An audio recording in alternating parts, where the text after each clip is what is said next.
Blog Talk Radio.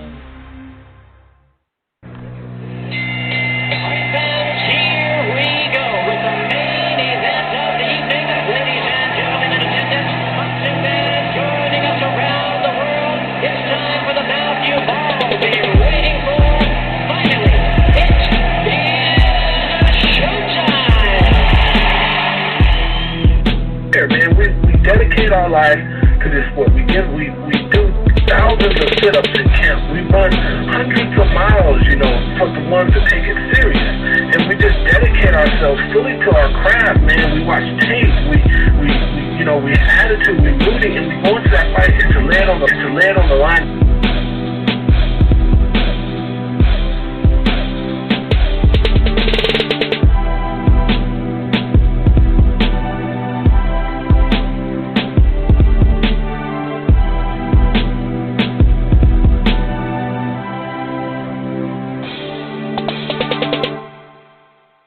Boxing fans, this is the Rope-A-Dope Radio Podcast. I am your host, Chris Carlson. We are live on a Tuesday night. Just checking in here. Something's going on with the switchboard, but I think everything's okay as far as you can hear me. Just want to double check. But anyway, we are back on a normal time on a Tuesday, and wouldn't you know, all of a sudden, it's a little weird. Something's going on. Just double checking here. All right, so we're good. All right, so I don't know what's wrong with the switchboard right now. I do see some people that managed to get in earlier. There is about a 15-minute window or so that you can call in before the show starts. So you guys are in. Anyway, like I said, we are back on a Tuesday. We got a variety of things to talk about, no doubt about it. Obviously, first and foremost, as far as the recap will be, what else is it going to be? It's going to be Anthony Joshua not versus, because the fight's over. Anthony Joshua's win over Andy Ruiz Jr. He really took care of business, man. He switched up his style. He stuck with it. We'll get into that. Some people have a lot to say about Anthony Joshua's style of fighting. And we'll get into that. We'll talk about that. Will it be effective with other, style matchups? Can he use this style again? I'm assuming he can use it at some point, that's for sure. But it was a style that he needed in this one. He rebuilt his body, and his opponent didn't. We talked about last week, if you're thinking about putting some money on Ruiz, wait to the weigh-in for a couple different reasons, right? And one of them was, closer to the fight, the favorite, the money man, Joshua, more than likely people are going to start to put more money on him. That way you can get a full 2-1. And also the weight. We saw that picture with him and Michael Hunter. I think Hunter posted it. And he looked great. What was that, like 5 weeks out or something like that? And then all of a sudden it comes down to the weigh-in. He's weighing 283. And so we'll talk all about Ruiz as well. We'll talk about both of them. We'll talk about what Anthony Joshua is going to do next. He's got some mandatories already lined up. Seems like he's got his next two fights lined up. More than likely Usyk for the second one. But we'll see. Maybe Chisora can somehow pull an upset. But yeah, we'll definitely, recap Povetkin Hunter. Talk a little Dillian Whyte, or should we? Well, I'll hold off on that. We'll talk about. He looked like shit, obviously. Andy Ruiz looked like shit. Yeah, so did our guy, Mr. B Sample, right?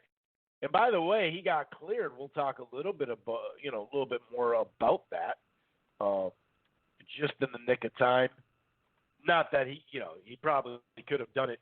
Probably still could have fought either way, but I don't know, man. We'll talk about that. We'll talk a little bit about Charlo's pretty easy win. Unfortunately, the co-feature was stopped short, in the second round because of an injury.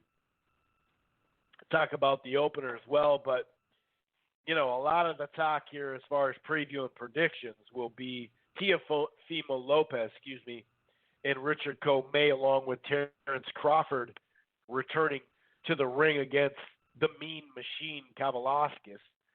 Michael Conlon is on the card as well. We'll talk about some, preview some of the other schedule, at least let you know a little bit about it. I was actually watching some pretty solid shoulder programming for the event coming up. Obviously, it's right behind the Heisman as well.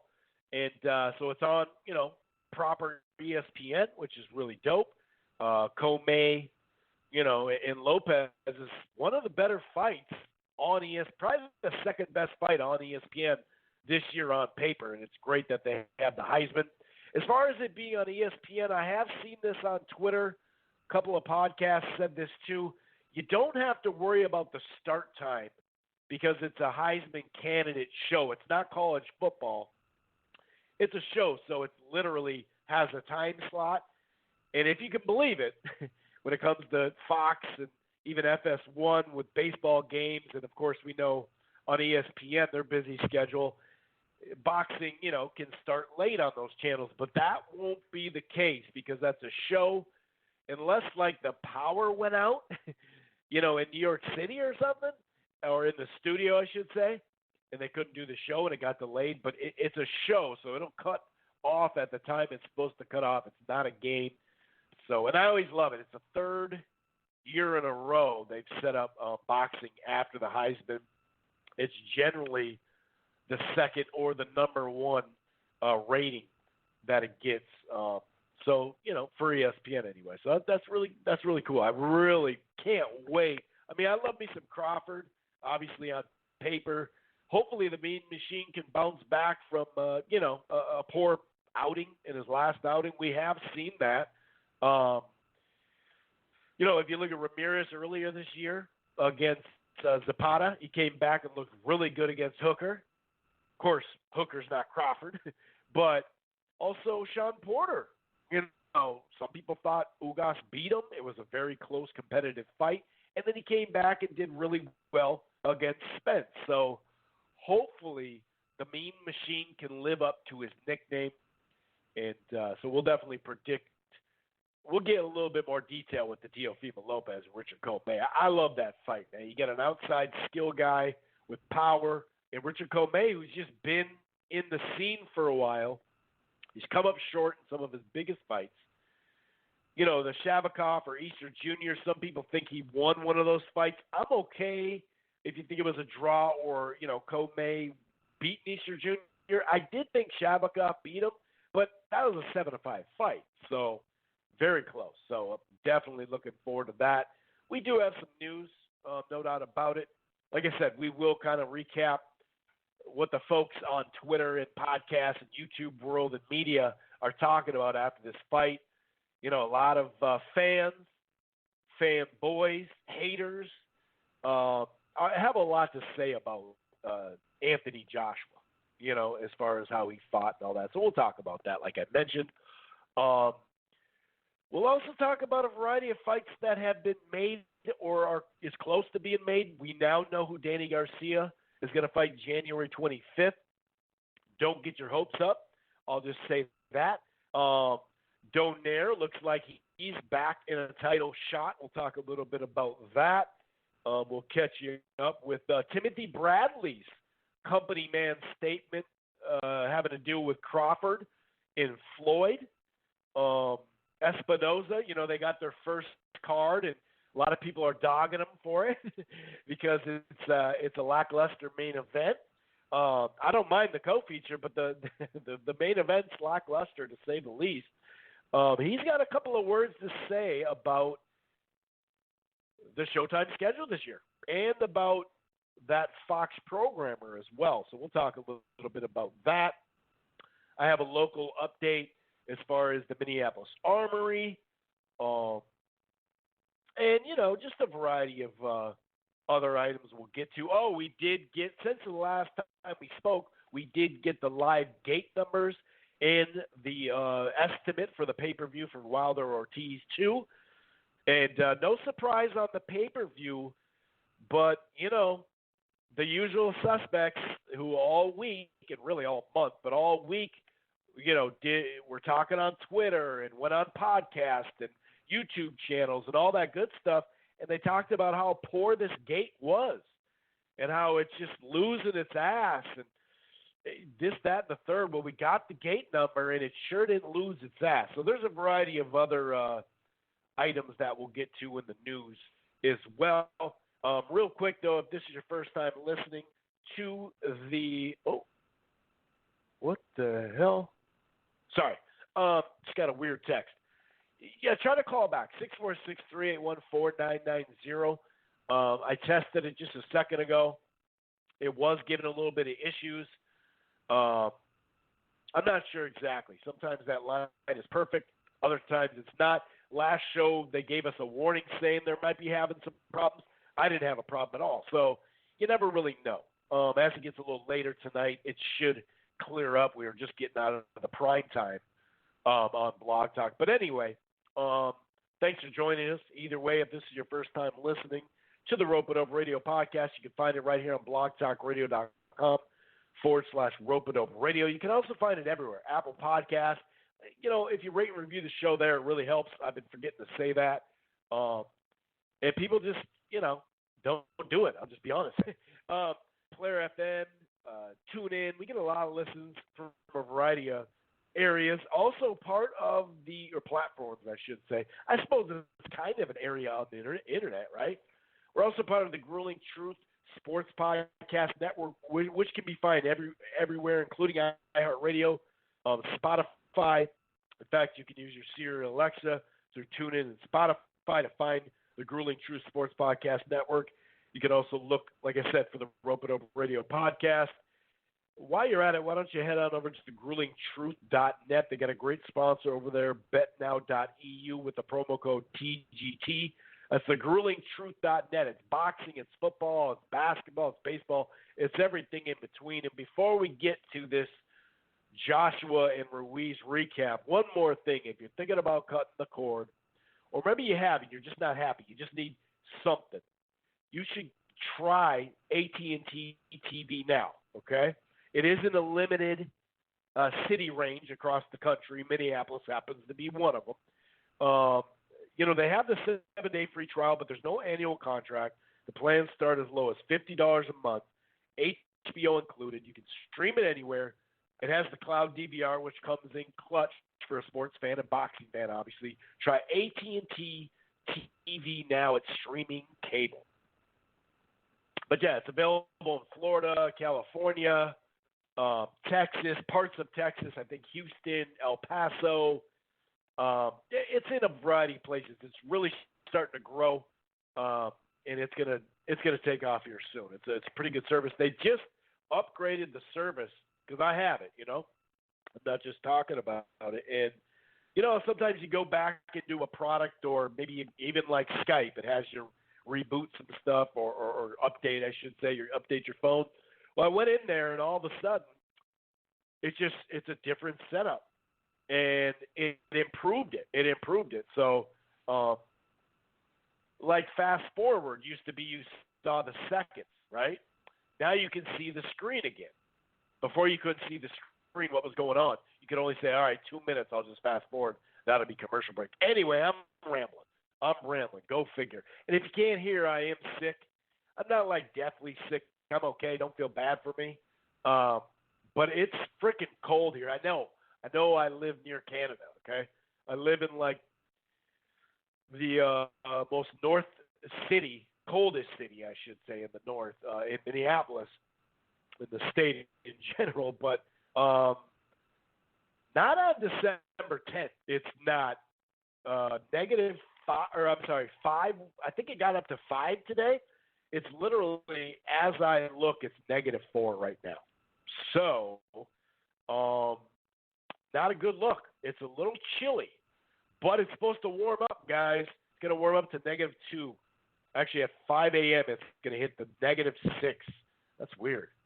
And tomorrow, high of 5. Okay, I'm rambling. What the hell am I thinking? Anyway, when it comes to this fight, I give round by round breakdown a lot of times. There's not a whole lot of rounds that you can give Andy Ruiz.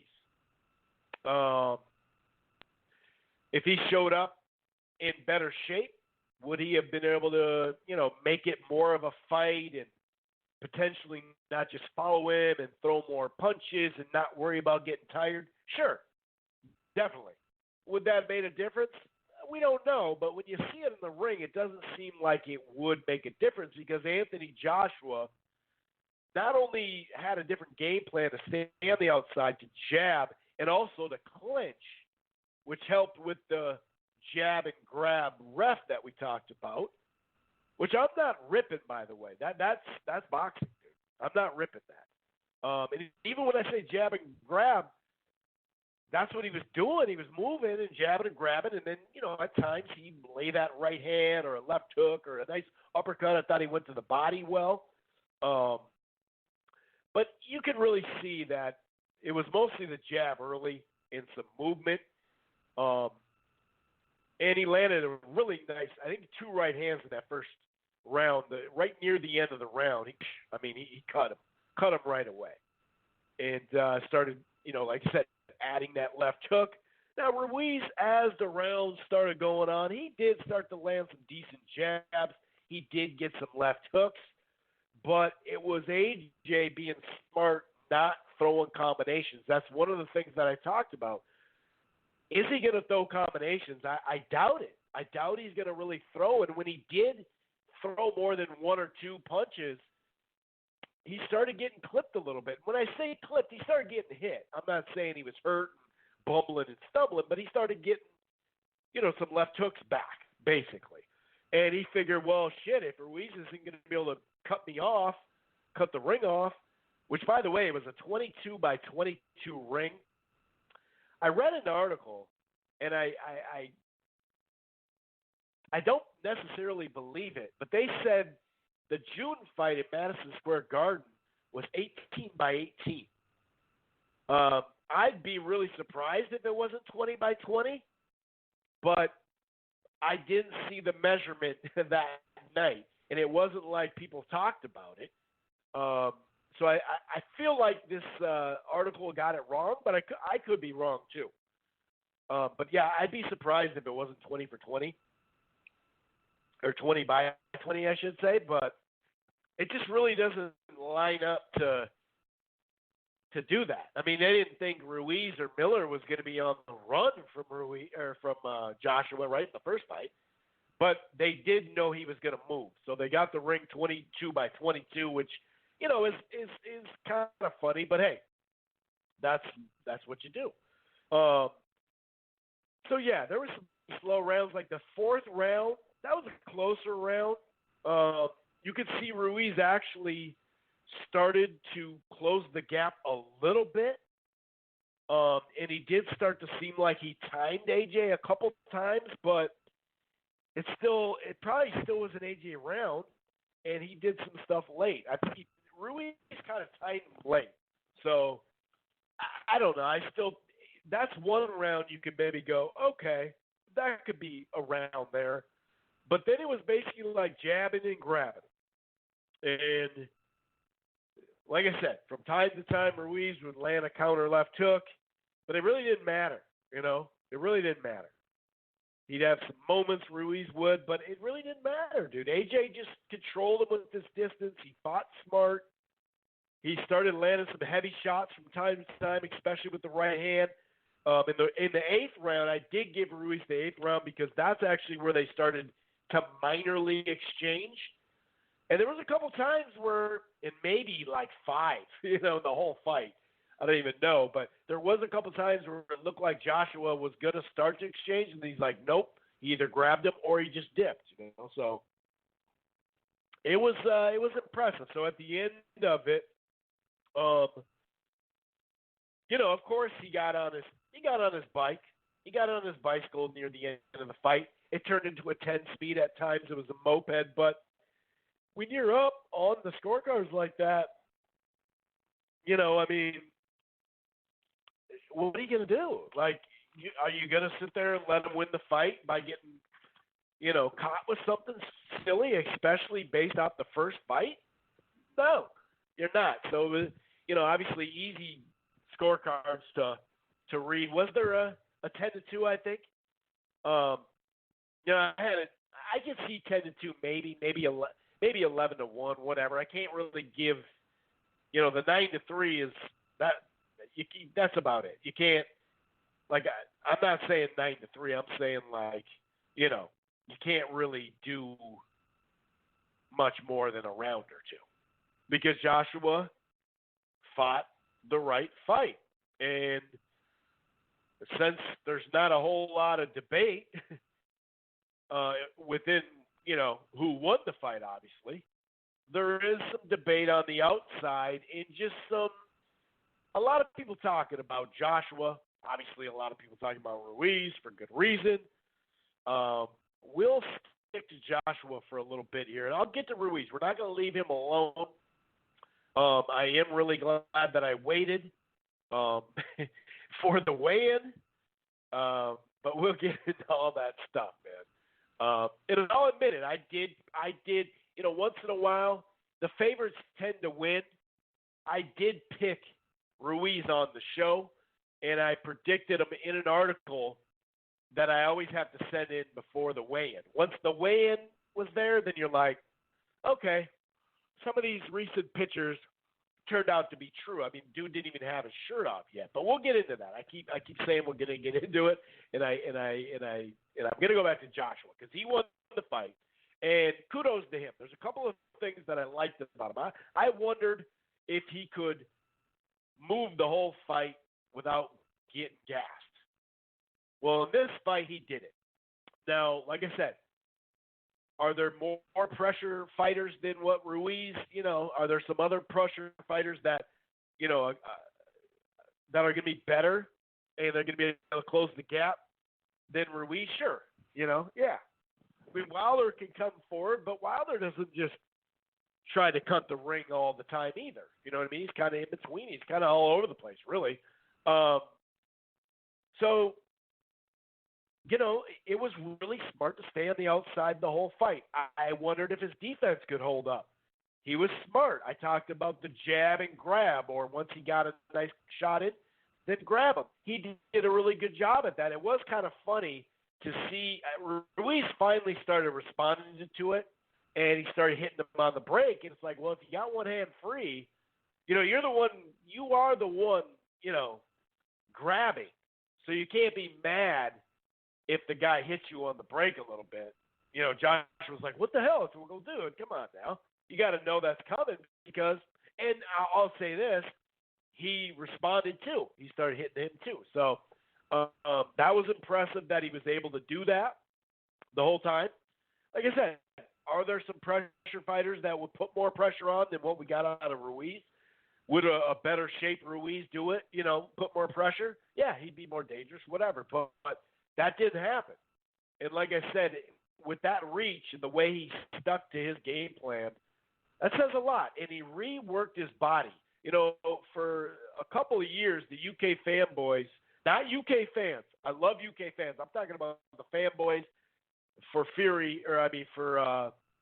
Joshua and Eddie Hearn, the ones that when we said, hey, he should probably take some weight off because he's just going to gas. He can't ever really throw a bunch of combinations without getting tired unless this guy is really hurt.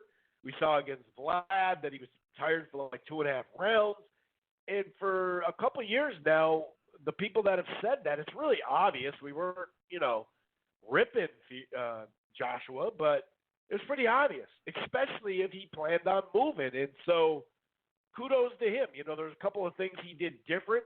One, he said that I actually went in the gym and got on a bicycle or swam or did some sort of athletic, some sort of get the sweat, get the blood moving, keep the weight off, basically. And also he said he spent time before his training camp working on his skills and working on his game plan. And what is the game plan that he's going to have to install to get the W?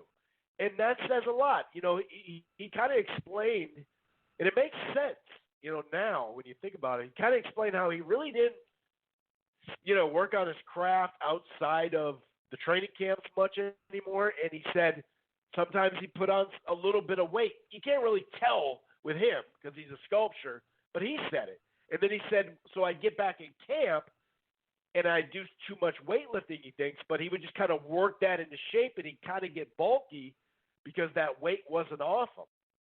So that was a great adjustment by him, not just losing weight, but keeping some of that, even if it's 5 or 10 pounds, whatever, water weight, whatever, keeping it on, staying a little bit more, not fit, because like I said, when you see him, he doesn't look out of shape. It's not that. It's just like keeping your lungs going, keeping everything, the blood circulating and whatnot.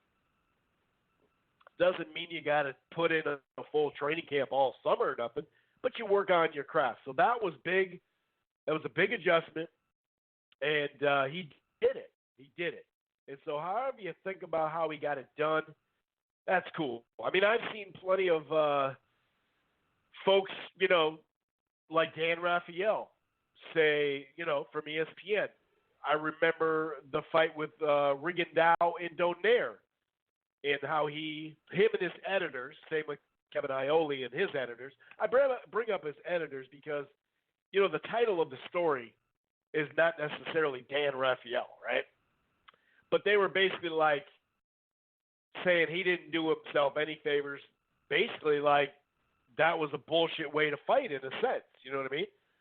And but then now it's a superb, it's a superb outing. It's like the way he put it was a little over the top, and so I knew that was coming. I even tweeted it like, all right, let's see how they handled this because, style points don't always add up to a W, and they also can put you on the ground, if you're trying too much style points. And he clearly won the damn fight. You know what I mean? So the thing is, when you say he boxed beautifully, like the poise and intelligence Joshua showed in sticking to the game plan was admirable. And he also said, he put some superlatives on his performance. Was it dominant? Yes. Was it a clean win? Yes. But it's right out of his article. It's like, okay, so which one is it? Which one is it? And there's also a lot of folks that shit on Fury and shit on guys like Rigo or Lara, but then calling Joshua a great marksman from the outside. And this is a Floyd Mayweather. I mean, I think the fanboys were talking about Floyd Mayweather and stuff like that as far as lining him up in the same sentence, like a virtuoso performance. Here's the deal. He got the job done. Was it aesthetically pleasing? No, it wasn't. Was he on his bike later in the fight especially? Yeah, he was. Did he win the fight? Yep, he did. So it wasn't a thing of beauty. It wasn't like that, but he got the job done. And Tyson Fury's performance against Vlad was not pleasing to watch, but it was highly effective. And sure, you can say, oh, well, that one was more boring and sloppy. And yeah, but Ruiz was trying to chase him the whole time. Not that he was catching up to him, but he was at least setting more pressure, whereas Vlad is not necessarily a pressure guy. When he was more of a guy that would exchange and pressure and try to get a guy out whenever he got knocked down. In fact, there was some, him and Vlad have a good Vladimir Klitschko has a good relationship, it sounds like. And, he gave him some pointers like, hey, dude, you got to win the fight. So I kudos, a big shout out to Joshua for changing the fight style and then sticking to it. So he changed his body. He changed outside camp. He also said instead of weightlifting too much, I put that time into my boxing skills. And if you start to add that up outside of camp and inside the camp over the next couple of years, he can really improve his outside skills even more. So, I thought it was a great performance for him. But it got the job done. It was effective. It wasn't any kind of supreme domination, like I said, a thing of beauty. It wasn't. And neither was Tyson Fury against, Vlad. It just wasn't. It just wasn't. Lara against Canelo. Now, it's different. It's a different fight because Canelo and whatever. We're not going to keep doing this, but you know what I mean. So if you didn't like the way he fought, cool. That's fine. I hope you're not, just a Wilder fan or just a Fury fan or something like that. Obviously people came out, fans and boxers came out and either, praised Joshua for sticking to the game plan or ripped him, and of course Wilder said, "Oh, you ran like a chicken, this, that, and the third." And I don't agree with that. I think that's silly. I think that's just, we see this from fighters. All three of them have said stupid stuff about each other, whether they're hating or they're embarrassed or they're just starting some stuff or they truly think that. Whatever it is, it is what it is. It is what it is. But I'll say this. So Wilder said silly stuff. I'm not going to play the TMZ clip, but he said he's a chicken, just basically he ran. He didn't do shit. That's not how champions fight. Okay, that's cool. That's his opinion. I don't agree with it. I also don't agree with Wilder saying that he's a Hall of Famer right now. He's not. He's not. He's still got more work to do. He's got to beat Fury even to get there. He got to fight Joshua to be the number one guy too. That's the thing now with Andy. The bottom line is, I wanted Ruiz to fight because I was cheering, or to fight. Well, I wanted him to fight. Actually, that is true. But I wanted him to win just because I wanted him to win. I was cheering for him. UK, US, great story, whatever. Right? I felt like he had finally started showing what he didn't even show in that Parker fight, because I was really hard on him on that Parker fight, and I'm about to be hard on him in this one. But it is what it is, But in the same breath, it's better for the heavyweight division. You can't say it's not, But all three of them have to fight each other to find out who's the best. We can have our opinions.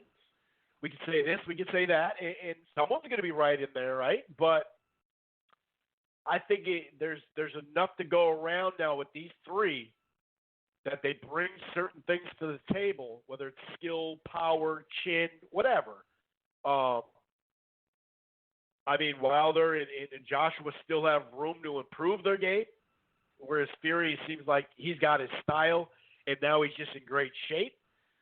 But here's the deal. Anthony Joshua, he didn't make excuses right away after the fight. Now he started to get into, it was a lucky punch. It was a punch from the gods. It came down to that one punch, and then he kind of walked it back once he got criticism.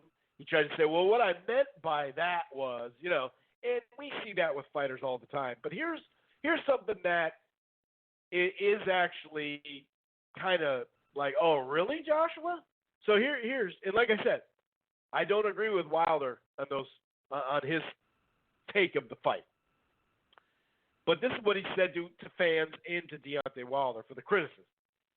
And this was on the Athletic Box, right? Boxing. A lot of people don't have a good bone in their body to say a positive thing.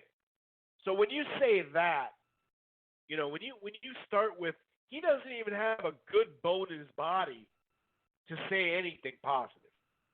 I outboxed the champion for 12 rounds. If Wilder really wants to put his name in the books, you got to come see us. And that's cool.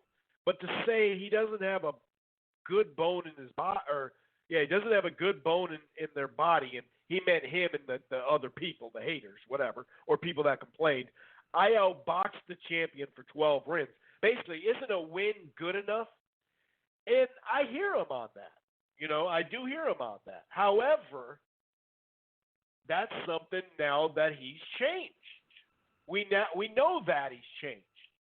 We know that. And you got to expect Eddie Hearn to come out and say, oh, that was a beautiful performance. And, look at how his skills from the outside. Now he's got inside, outside, all. He's the promoter.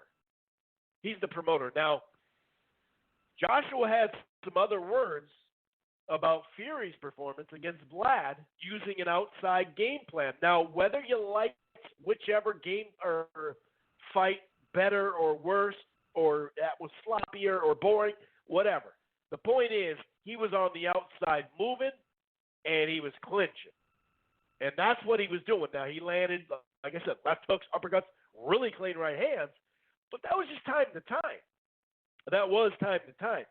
He never really went for it, even though he had a guy that wasn't on his level in that fight. But this is what he said when he's talking about Fury's performance against Tyson Fury against Vlad. Okay, so it's just I'm just bringing this up because you can't say one thing and then you know what? What's the problem? So listen to this here. Did he impress you in that Klitschko fight, Fury? In his evasive skills at least? Nah. Boxed 12 rounds and ran.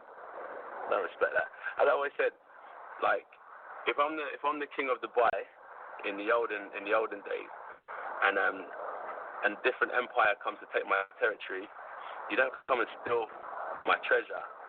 That's what Fury done. I think he stole the box from Klitschko in a sense. Like, he just boxed and moved. I know it's the art of boxing, but I always said that you come to slay the king. You look him in his face, and you take what's his. So to me, you can't have it both ways, Anthony. You can't. You can't have it both ways. You can't say that you don't respect what Tyson Fury did.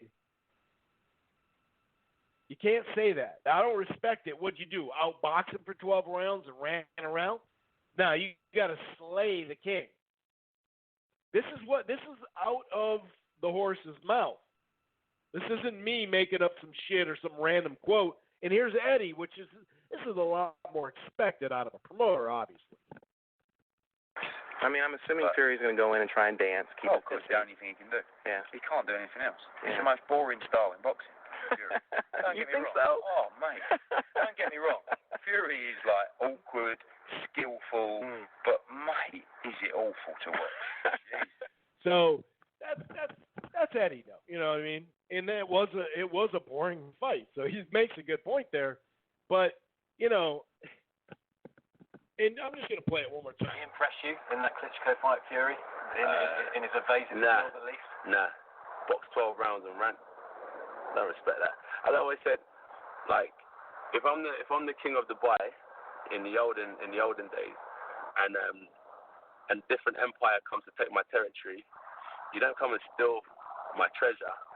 That's what Fury done. I think he stole the belts from Klitschko in a sense. Like, he just boxed and moved. I know it's the art of boxing, but I always said that you come to slay the king. You look him in his face, and you take what's his. You see what I'm saying? I mean, come on. Like, and that's the thing about you then can't come out and be like, you guys don't have any positivity. That's all it is. You don't have any positivity. You don't have a bone of positivity in your body. Isn't it good enough just to box? So kudos to him, though, to realize that he had to beat Ruiz a different way. Now, he didn't learn it by himself. He learned it from getting beat up, but he did learn it.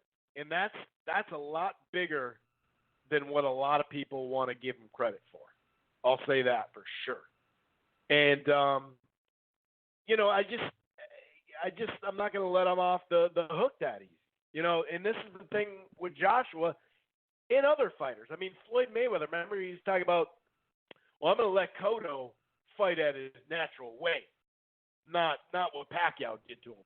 But then, did Marquez fight at his, natural weight, or did Canelo? Like, same type of idea. That's just how it goes, But for those who say he's on this humble dude and all that, dude, he's not just humble. He's not just corporate. He's not just GQ.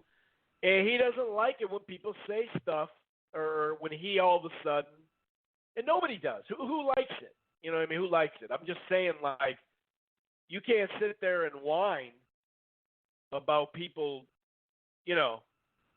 Even you've obviously changed your mind now, but those are still your words, dude. So you could say, you know, it'd be like me getting a D-dub. Oh, I got a DUI. Spence is stupid for getting a DUI. It's like, come on, dude. Like, I got a D-dub. You know what I mean? Like, if you've done the same thing, then you can't have it your way. And that's it. Anyway, let's get to Ruiz. So Ruiz, you know, it was disappointing, obviously. When you see 283, that's crazy, right? When you see 283 on the scale, you're like, wow, dude, 283? Oh my God! You know, it's like what? And I do realize at that time that he had freaking shoes can be heavy, right? So you have shoes, you have pants, you have shirt, you have a sombrero. Sure, that's going to be a chunk of pounds, but still, dude, like, come on, man. So one guy loses weight to craft his style and know what he's got to do, and the other guy gains weight. And what's really got me shook up, and what really, you know, the summer partying, I was like, oh boy, here we go. Let's see how it goes in camp.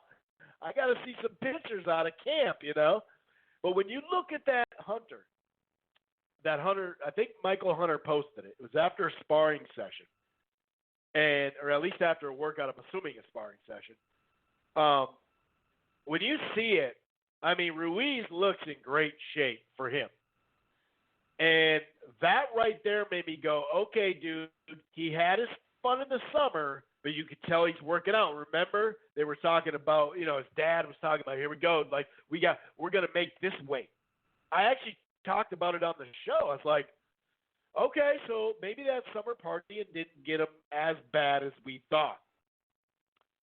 So 283 to 237. So some dude weighs in 15 pounds more. Okay, take off a chunk of pound, you know, let's say 278 and be nice. It's still 10 pounds over what you weighed coming out of a full camp. And he admitted some of this stuff that, you know, he did party and eat too much this summer and he was having problems getting the weight down. But then, you know, what would that be? Like, he got into camp in September, and I believe that was the end of October, that Ruiz picture where he looked really good with Hunter. And once he got there, you're looking, that's what, 6-7 weeks in, you're like, okay, I'm starting to believe that he could do this. And so my thought, I think we brought this up last week. I know we brought it up when the picture came out, you know, a month ago or whatever, 6 weeks ago. I was like, I now, you know, I'm leaning Joshua, I'm leaning Ruiz. I'm on the fence, but now I'm leaning Ruiz because I'm seeing that picture. But like I said, to put a bet down, I didn't really want to touch this fight because I saw what Joshua was doing. Obviously, he's got the reach. Obviously, if he can jab and grab and move and land a right hand from time to time, that's going to be tough to deal with. And I just didn't know it. Next thing you know, some of the photos started coming up, especially when he's got his shirt on, Ruiz. It is harder to tell. You're like, he started having the belts up there, you know, covering, and you're like, well, his face doesn't look a little bloated. It's so tough when it comes to that, you know? So I'm looking and I'm like, huh. All of a sudden, when the weigh-in came, I was like, all right, I had already bet the over. I did say on the show I'm betting the over. That's probably all I'm going to do. But once I saw that, I'm like, well, I'm not going to put money on Andy as a 2-1 or almost a 2-1. And so I decided to put a little money on, you know, Anthony Joshua, basically because then I thought, okay, dude, you know, Ruiz is not going to be able to do a style.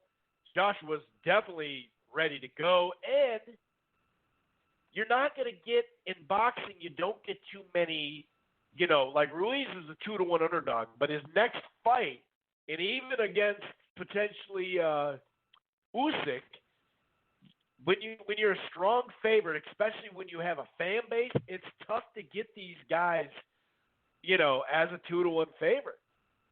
It's tough to do that. So I'm like, all right, I'm going to do that. So I did make money on the fight. Luckily, I waited, though, because, like I said, when I saw that. But anyway, they had excuses after he, when he comes up with well, I partied too much. Let's do the trilogy. I'll be in better shape. That just falls on deaf ears, obviously. Like, nah, dude, nah, Don't give me the trilogy talk. I promise next time I'll do better. The dog ate my homework. Nah, that doesn't work, Andy. It doesn't work. I was hard on you during after the Parker fight because you obviously lost that fight because of your weight. Now, I'm not saying he lost this fight because of the weight, because Joshua changed his whole shit up. I'm not saying that, but it could have been better. He would have had a better chance to catch him. Bottom line, you know what I mean? So Ruiz was just disappointing. And if you look at what happened in those last 6 months, 6 weeks, did he just not care? He's like, hey, I did get into shape. Hey, we're good. Sweet. And obviously a lot of people post photos right after they're done working out. So you're going to look your best, right? But I don't know. And then later his pops and his trainer said that his pops was like, nah, he's got to work his way back now. He shouldn't be a trilogy. And I agree with that. That type of performance, that type of non-effort before camp and in camp, that's on you. You don't deserve a trilogy. You got to get back. You got to get back into it. I'm not saying I hope he gets his mind back and then we get another couple of years out of him at a peak performance, because he's a damn good contender, that's for sure. He can beat a lot of fighters, but will he do it? We don't know. We don't know, because that's Ruiz. You just don't know. But then his trainer, Manny Robles, said, we got him in the camp, and I'm assuming like Saturday night, he's like, well, I got an off day tomorrow and Sunday. I'm going to party tonight. That's what it sounded like. Too much pizza, too much tacos, he said, too much beer, a couple beers here and there. It sounded like a Chavez Jr. camp. All he was missing is a picture of him or a video of him in his skivvies eating cereal at 5 p.m, just getting up saying, hey, Freddie, you want to come on over? I'll move the couch around. We can get some mitt working. You know what I mean? So that's what it seemed like. He went on, Ruiz, to say, I tried to train myself at times and run. It's ridiculous. If you didn't even use the house they rented much, that's just ridiculous. And there's no excuse. There's no excuse. Period. I wanted him to win this fight because it was a good story. I was cheering for him. I made that known.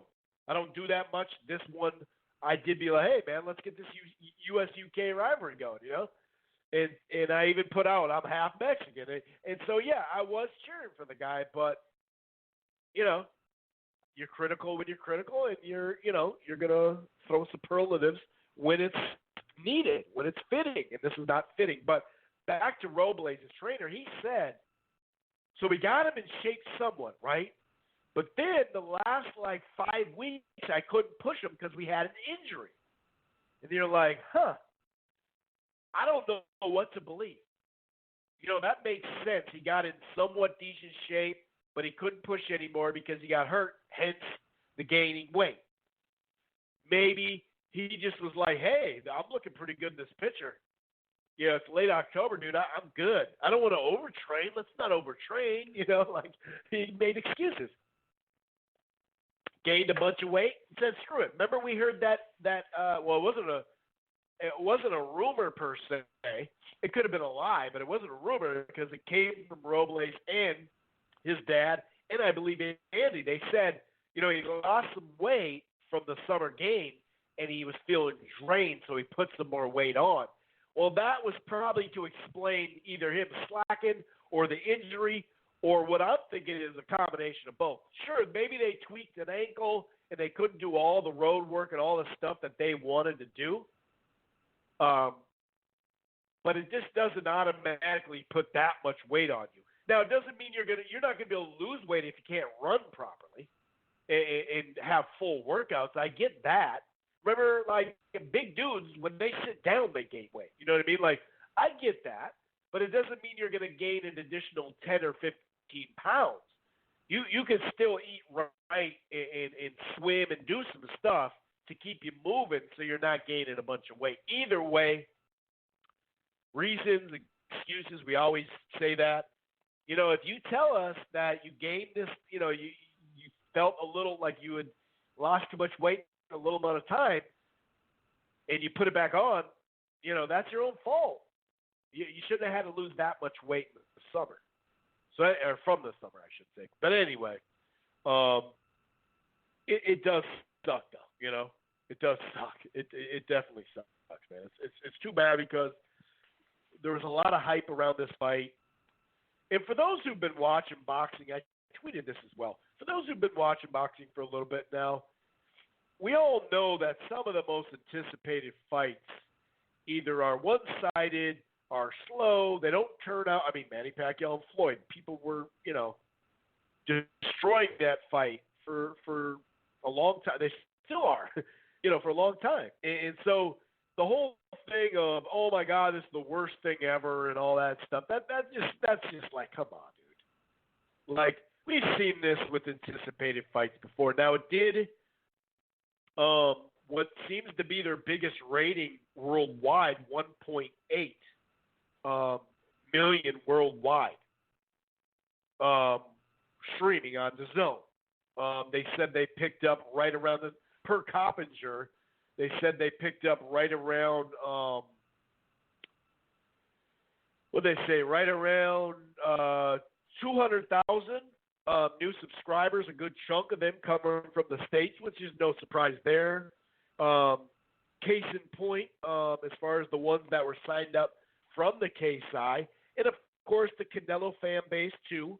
They were going to either stick with it or maybe sign back up for the month. Like, screw it, let's do that too. Whatever the case may be, I'm glad they got a nice boost there. We don't really know what the fight did here per se. I guess you could maybe say it did around 900 to a million here.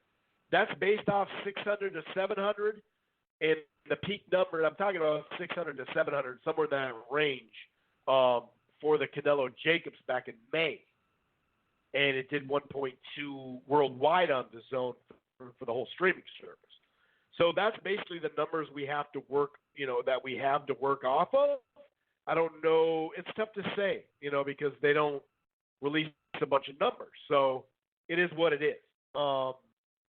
But they were happy with it. So that's a positive, and if they did get anywhere near a million, that's pretty key, to have.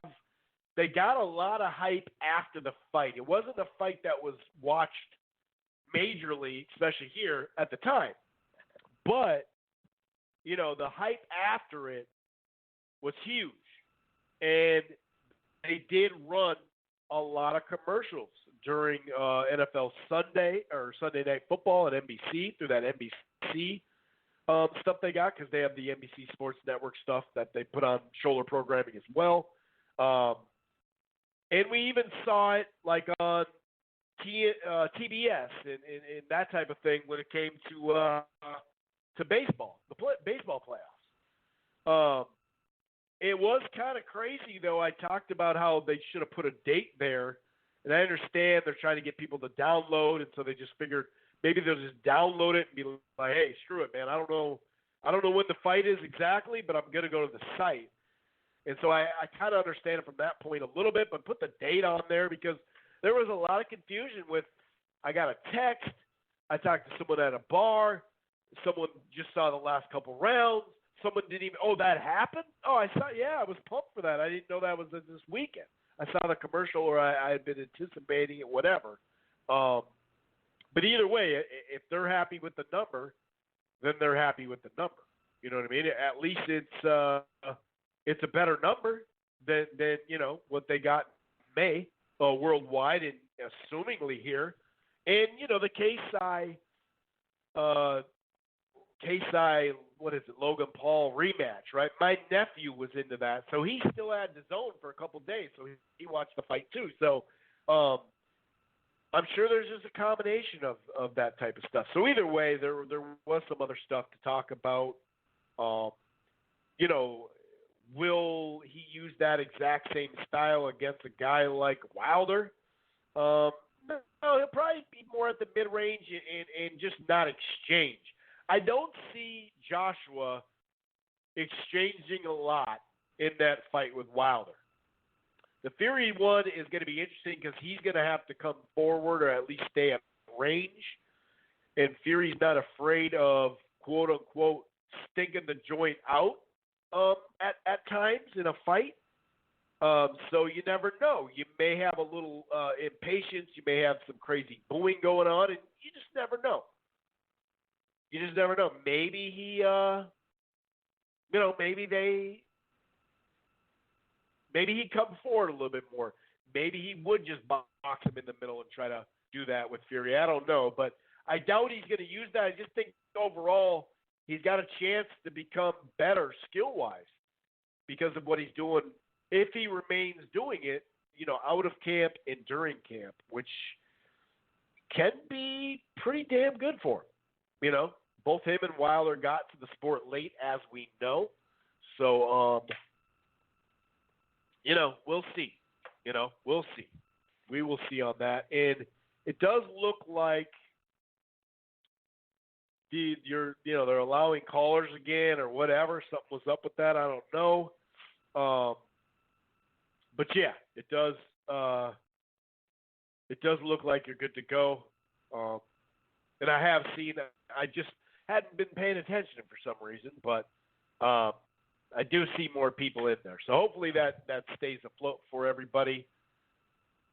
As far as the other fights, Dillian Whyte looked like it's the UKAD cleared him of any wrongdoings. They cleared him, saying, we did an investigation. We found the supplements, or the whatever, the PEDs, right?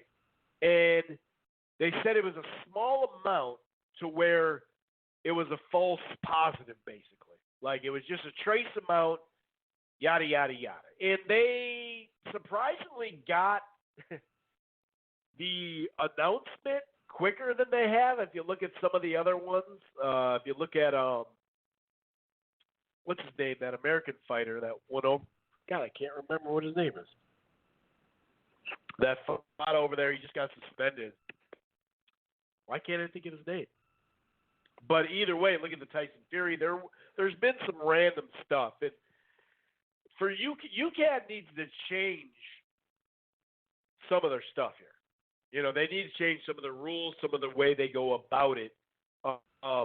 If you're not only clearing your name as UKAD, right, but also wanting to clear, Dillian Whyte's name and Dillian Whyte wanting to clear it, then you have to at least release the information like, okay, trace amounts. Okay, so what was the measurement?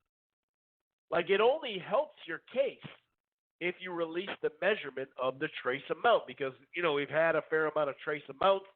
The microdosing is starting to pick up. It is what it is, dude. Like, just you got to have a little bit more, you got to show us. You got to show us, dude. And also, the fact that Rivas didn't know the hearing was going on and he couldn't be there and he was left in the dark, they got to change that. That's ridiculous. And we have heard that it's a state-run program.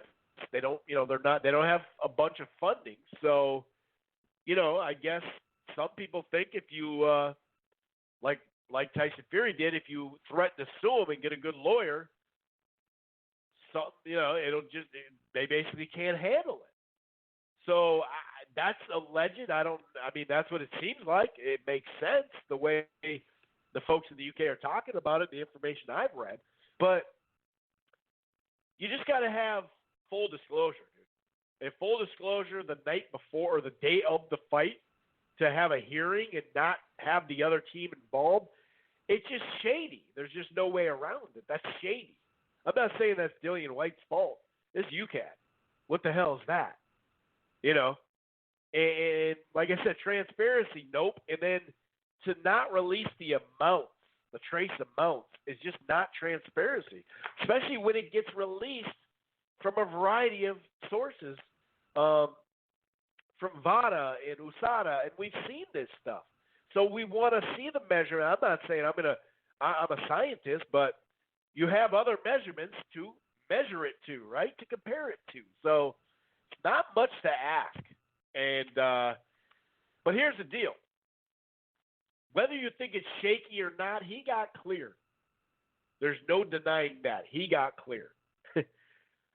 But when you get cleared and you put on it, you come, speaking of overweight, he was way overweight, Dillian Whyte. And when you look sluggish and you look like crap, what do you think people are going to say about you? You know what I mean? It just happens. It happens. Whatever. He was overweight. He looked like crap. He won the fight, but whatever. Here, Vic beat Molina pretty damn easy. It'll be nice to see him keep climbing up. He's an interesting heavyweight. I want to see more from him. As far as Povetkin Hunter, this was a close fight. Hunter kind of came out and was landing clean right hands and a left hook. He had Povetkin bleeding out of his nose a little bit, or maybe it was just a little cut on the bridge of his nose. I'm not sure. But he had him. He won the first round. The pace was pretty nice coming out. Hunter landed a really flush right in the jab. That was the key to him the whole fight. In the second round, however, Povetkin landed a right hand late in that round that stole the round. He definitely buzzed, if not full-on hurt Hunter. I mean, it wasn't the prettiest thing there. It was like, oh, here we go. But, Povetkin, I gave Povetkin the cleaner shots. He actually started working to the body a little bit more. The jab and some right hands and aggressiveness from Hunter throughout the fight. Povetkin had his aggressive moments, no doubt about it, but he really started digging that body and that crafty overhand right, the upper and the left hook and whatnot. But I did give Hunter the better shots and the straight jabs. So it was 2-2 after 4. I gave Povetkin the 5th and 6th. The 6th was very close, though. That was a close round. But the left hooks and a few overhand rights definitely stumbled Hunter again, and it kind of seemed like he was fading at that point. Get to the 6th round, close round. I gave it to Povetkin. But then I thought he made a back-to-back run at some rounds. The 7th and 8th round I gave to Hunter. Great action that last minute of the 7th round. Hunter actually started going to the body, and it kind of looked like it phased Povetkin as well. And also just, some really nice overhand rights by Povetkin, even though he looked a little faded. Mostly with the jab in the 9th round for Hunter. Really competitive round in the 9th round. Could have went either way. I noticed, though, Povetkin walked to the wrong corner. And although I gave him the 10th round, that was at the end of the 9th round, I gave the 10th round because he was digging to the body. He was landing the better shots. Landed a really nice left hook to the body. But it seemed like, it seemed like he was getting a little tired there. And he started fading himself. And he's 40 now, so that's going to happen. But right out the gate, several right hands landed by Hunter. And it looked like there's potential. There's going to be a knockdown or maybe a knockout. He was jabbing with the right hand, uppercuts. I mean, he landed really, really hard. Some of the best shots Hunter landed in the whole fight was the 11th round. It was a clear win. But, they both were tired that last round. I just thought, Povetkin was just a tad busier. So he won that round. So I had it right around 6-6, 7-5 for either guy. I was good with the draw. One of the scorecards had it 115, 113 for Povetkin.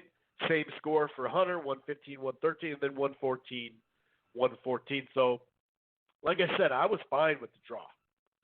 I didn't have a problem with the draw. I liked it because, I haven't watched it again, but, I could go back.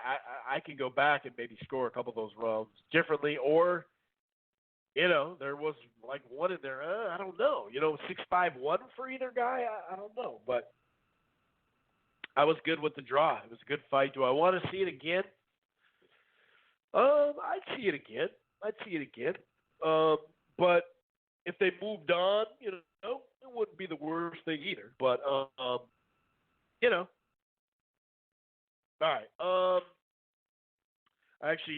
it does seem like more people are being able to come in. Just making sure here. Yeah, we're good, I believe. So, yeah, sorry about the little pauses here. I'm just making sure everything is good to go. So on to the Showtime card that the best fight on paper anyway didn't get to happen. Eubank Jr. I mean, it happened, but not really. Eubank Jr. and Korobov, right? I was really looking forward to this fight, and probably 3 or 4 clean left hands gave Korobov the first round. And before you know it,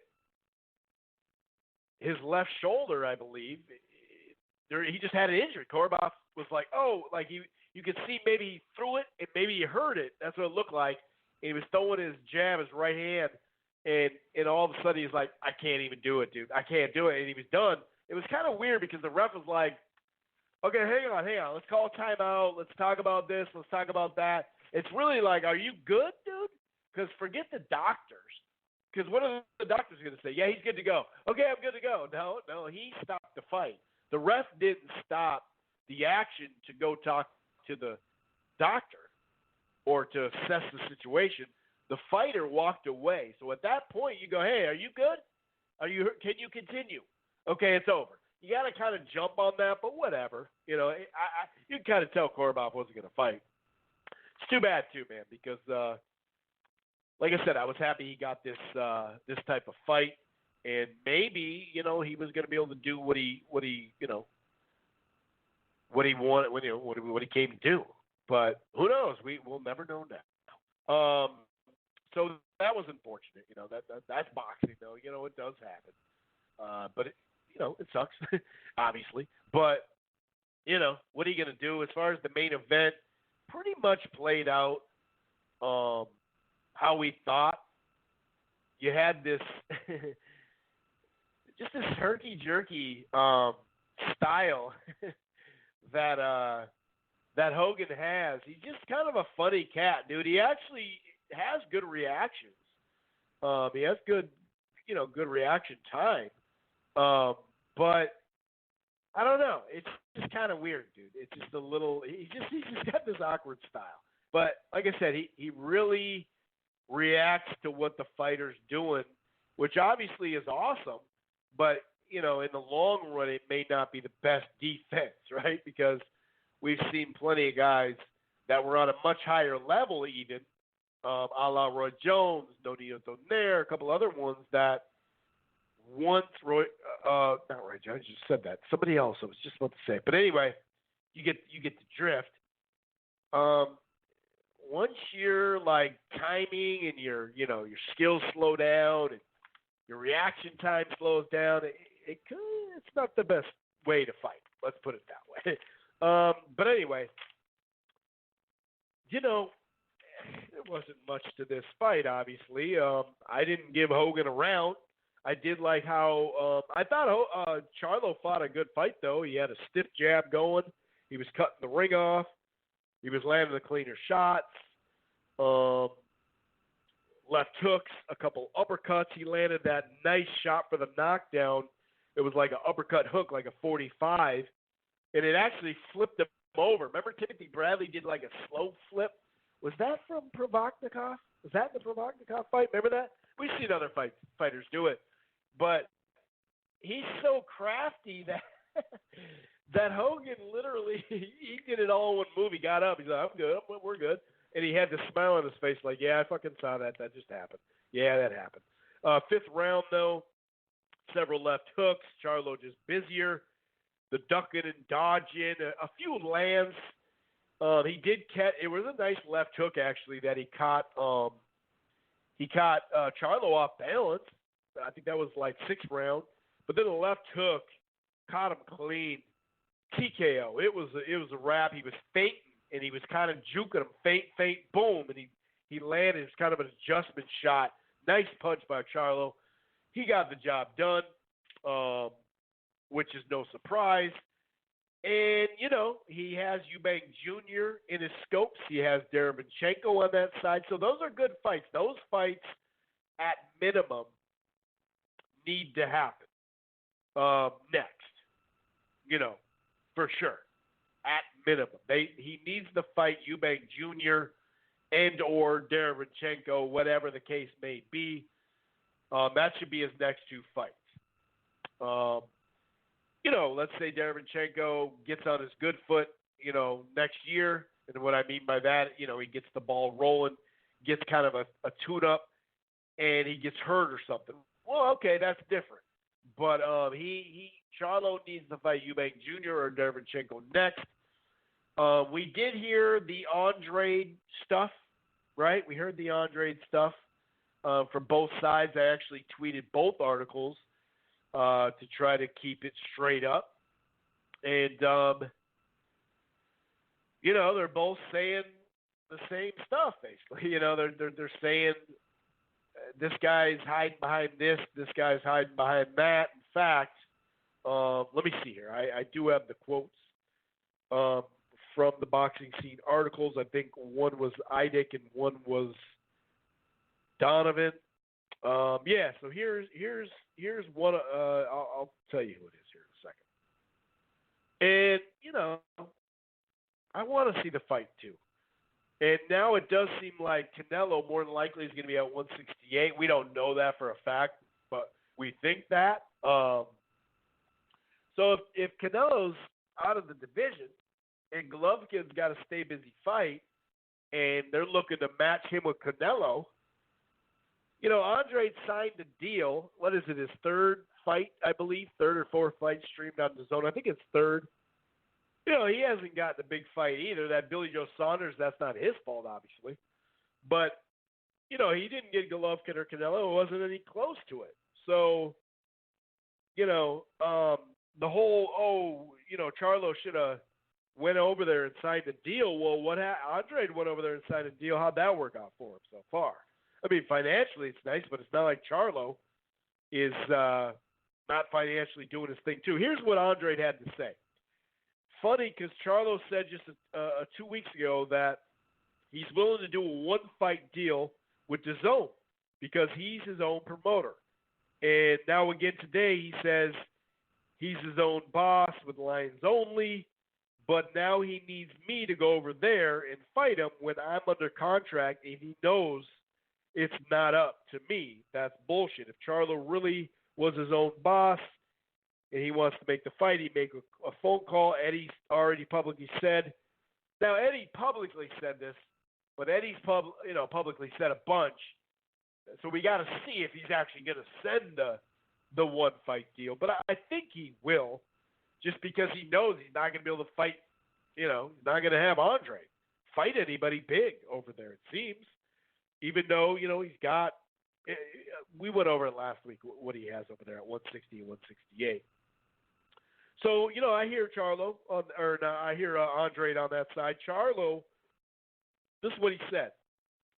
He said, look, Andrade, I like his campaign, great fighter. Now he's chasing, you know what I mean? He has a chance. He did have a chance to fight Jermell back in 2014, and he canceled that opportunity. That's true.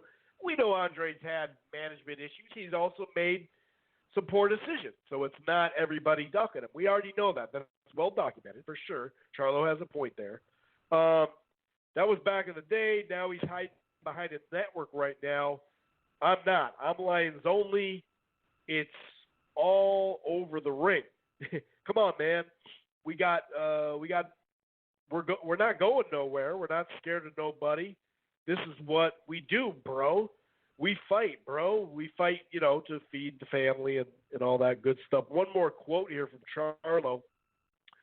Jermall said, when you say, like, not going to fight somebody, man, if you want to fight, we can make the fight happen. You know what I mean? A side, B side, C side, I don't give a fuck about none of this.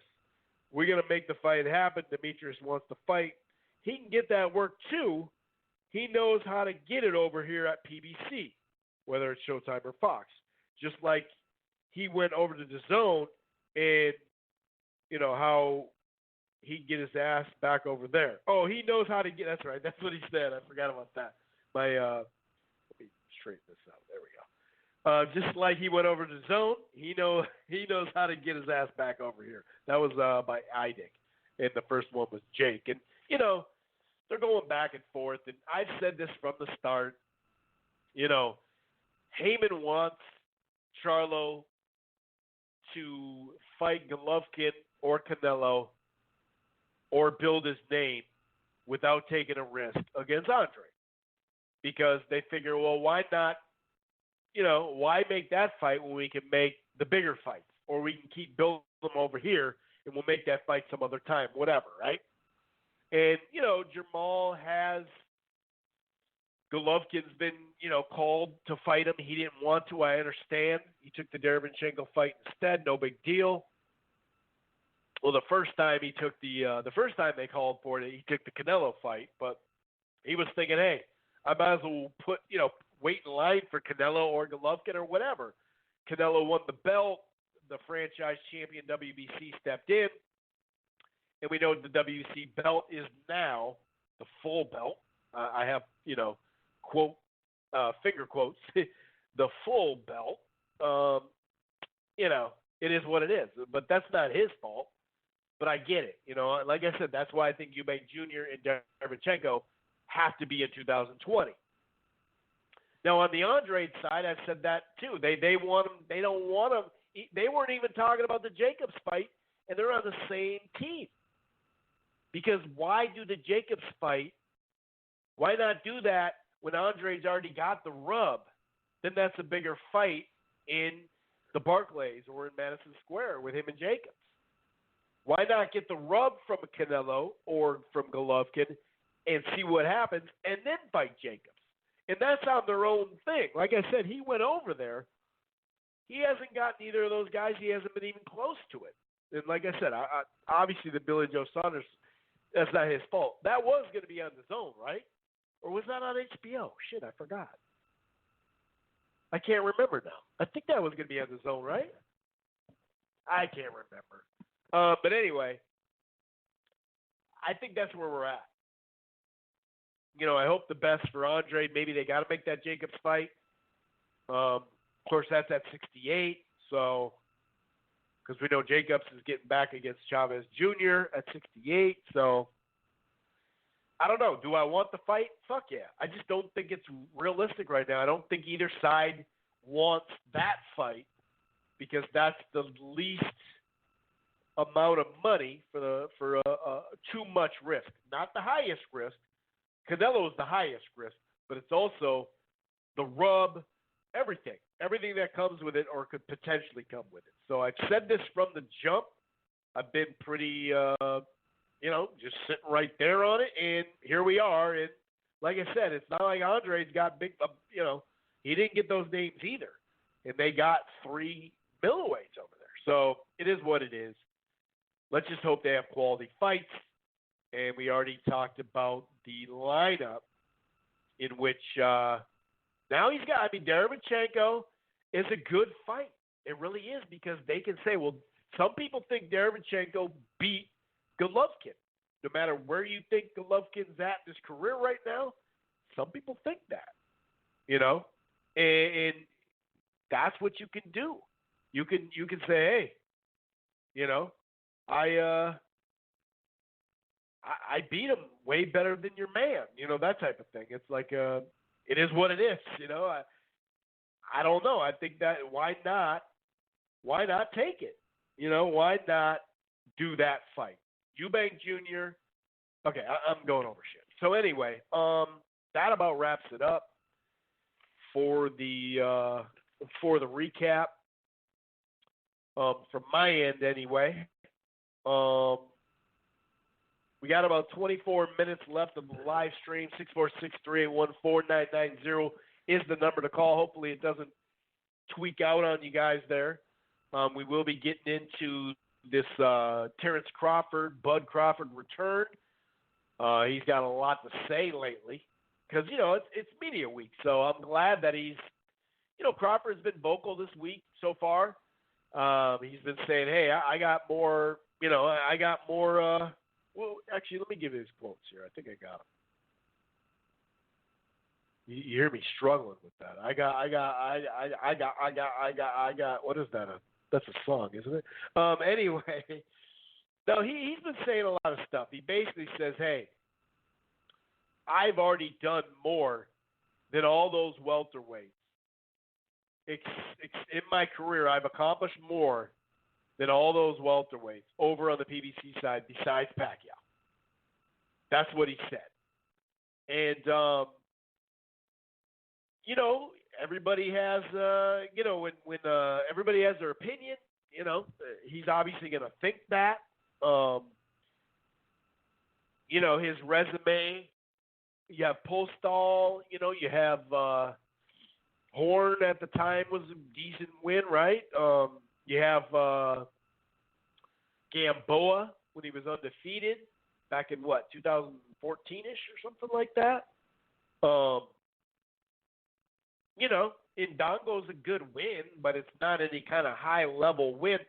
I've said this plenty of times when it comes to Crawford.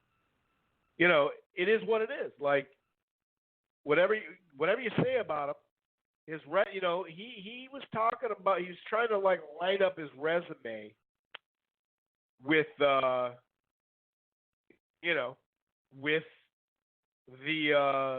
with Canelo. And something's wrong with this little clip I had. Huh. But anyway, he said basically Canelo, that doesn't, that's not, he went up there and he fought guys that already lost, like Kovalev. And he mentioned Benavidez, and I fought guys that haven't lost. And I hear you. First of all, Jose Benavidez may have not lost, but a lot of people thought he lost to Mauricio Herrera. And a lot of people thought, including myself, I thought Herrera beat him, and I thought Herrera beat, I thought obviously Herrera beat Garcia as well. Danny Garcia, who I'll get to in just a little bit. But here's what he said. He said, if you look at what I've accomplished in boxing, and if you look at what Errol, Keith, and Sean, and Danny, all those welterweights over there, I have accomplished way more than every one of them except Pacquiao. I really don't need them. They need me. Back to they don't need me. I call the shots. Whatever. It is what it is. You know what I mean? That's going to be his. I can't sit there and, I don't know.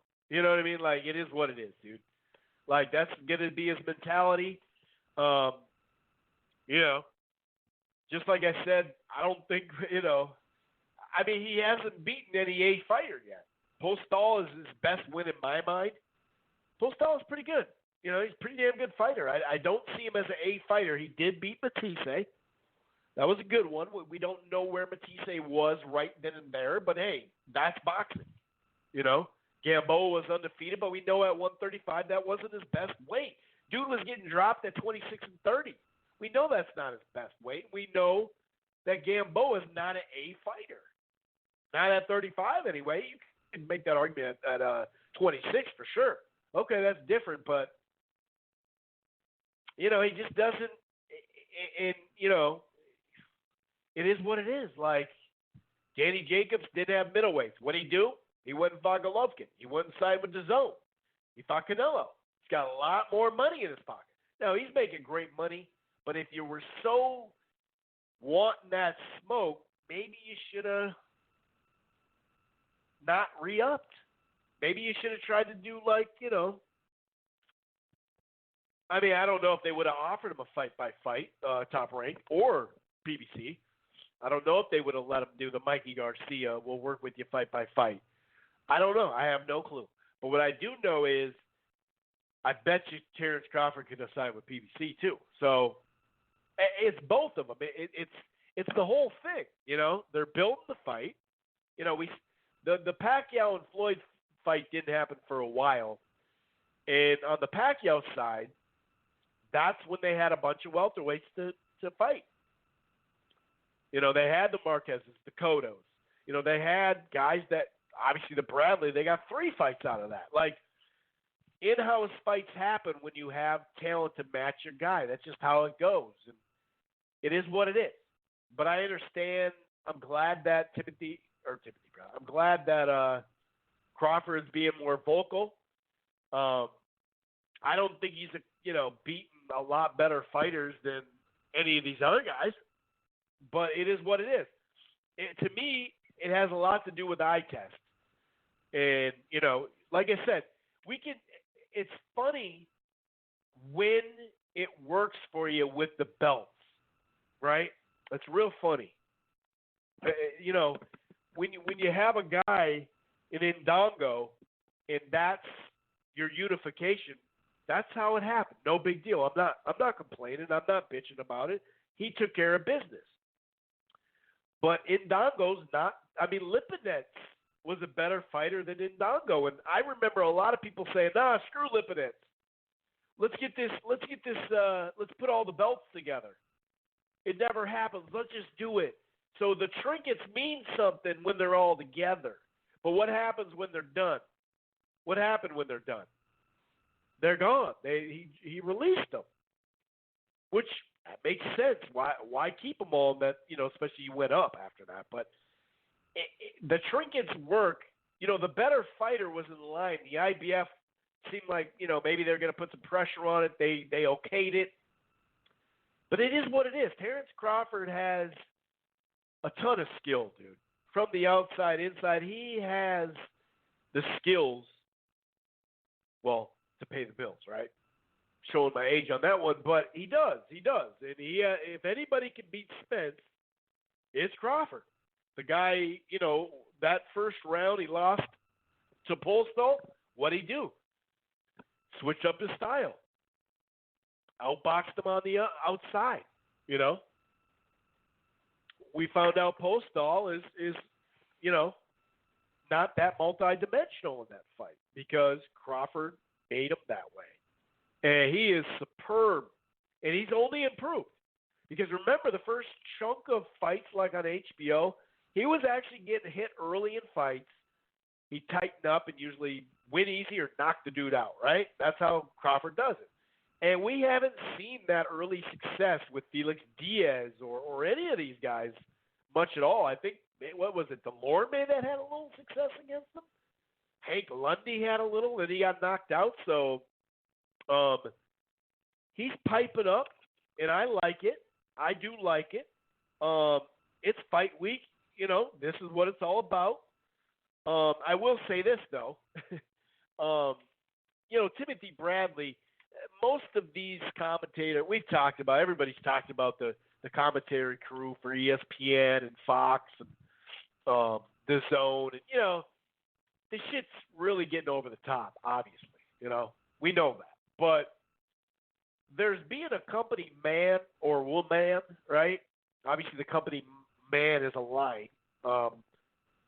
It's a description. And Bradley has been a company man for Top Rank, like crazy. And it's been kind of off-putting. It's kind of like, all right, dude, like I said, we're used to this stuff. It is what it is. But he said something the other day. And by the way, like I said, for this event, the Crawford, Kavalauskas Mean Machine fight, the Commey and Lopez is the real deal fight on the card, obviously. That's the shit, right? I'm so pumped for that fight. We're going to predict it here in just a short little bit. And like I said, the shoulder programming, was it Blood, Sweat, and Tears or Blood, Sweat, and Glory? I can't remember what it was, but they talked to Crawford. They talked to everyone, actually, on the card, pretty much. So that was pretty dope, too. They spread it around because, you can't just build this main event because, let's be honest, it seems like a stay busy fight, a mismatch, maybe. We'll see. But I'm assuming it is. And that's credit to Crawford, right? But Andre, I haven't seen it yet. I may watch it tonight, maybe later in the week. But Andre Ward on ESPN Plus has a show now going. And, not necessarily a show, but, he does some things. And he had an interview, which I heard you should check it out. So if you haven't seen that, check it out. I haven't seen it yet, but I'm going to check it out. So I'm down with some of the shoulder programming that they're doing. That was on ESPN2. It is college basketball right now during the week in NBA, so I didn't expect them to have some huge Monday night thing on ESPN. You know what I mean? It is what it is. It was on ESPN2, but here's something that Timothy Bradley said. And it's kind of like, dude, are you serious? Just listen to how much of a company man that Bradley is getting to be here. If I could take a prime Terrence Crawford, this is how much I believe in this kid, and a prime Floyd Mayweather, with all the tools that Terrence Crawford has, I will pick Terrence Crawford to beat a prime Mayweather any day of the week. If I could take a Let's listen to it again. Terrence Crawford, this is how much I believe in this kid, and a prime Floyd Mayweather, with all the tools that Terrence Crawford has, I will pick Terrence Crawford to beat a prime Mayweather any day of the week. Any day of the week. Now, anybody that has used that term or know what that term means, that means 10 out of 10. That means 50 out of 50. That means 100 out of 100, kind of. But let's just go back to 10 out of 10. They're not going to fight 100 times, but they're not going to fight 10 times. They're not going to fight. But to sit there and say, if that's your opinion that he would beat a prime Floyd, even though, the resume is nowhere near there to say that just yet. We still got to see it, though. I know we still got to see it to say this stuff. But if that's your opinion, that's cool. But to add the any day of the week, I mean, I said that all week long and twice on Sundays, right? These are sayings you say because you're talking shit. That's what those sayings are for. Any day of the week. You choose anywhere. He can wake up tomorrow from a nap and beat Floyd Mayweather. That's what it is. It's talking shit. And, I've used that term too. Any day of the week. Cool. But you know what? That makes it sound like he can really, it's like 10 for 10. Like he got him 10 for 10, dude. Maybe 9 for 10, but I doubt it. It'd probably be an injury. That's what it makes it sound like. And it's like, dude, wow. Are we really going that far with the company men stuff? Oh, my goodness gracious. That shit, like, come on. It's not even me, like, defending Floyd. It's nothing like that. It's just stupid to say. Any day of the week? Come on, Timothy. Come on, Bradley. And I really like Bradley. I loved him. I actually did love him as a fighter. I liked his grimy inside stuff. I like a variety of styles, folks. So I like that. I like how he said, oh, Alexander, okay, I'm going to take it to you then. I'm going to take it right to you. Go to the body, wear your ass down. You may run into my head. Well, you not may. You're going to run into my forehead. And maybe we both got big-ass foreheads. Maybe that's what I liked about him. I don't know. Maybe that added to it. But, come on, dude. Like, where are we at in this stuff? Come on, dude. And like I said, I'll go back to just use PBC stuff. Deontay Wilder, I don't care what he says right now, he's not a Hall of Famer. And that's not even but that's him saying it. That's the fighter saying it. That's like Crawford saying, I don't need those guys. They need me. I understand why you're saying that. I understand you're frustrated, but you do need them. I'm sorry to say, Terrence, you do.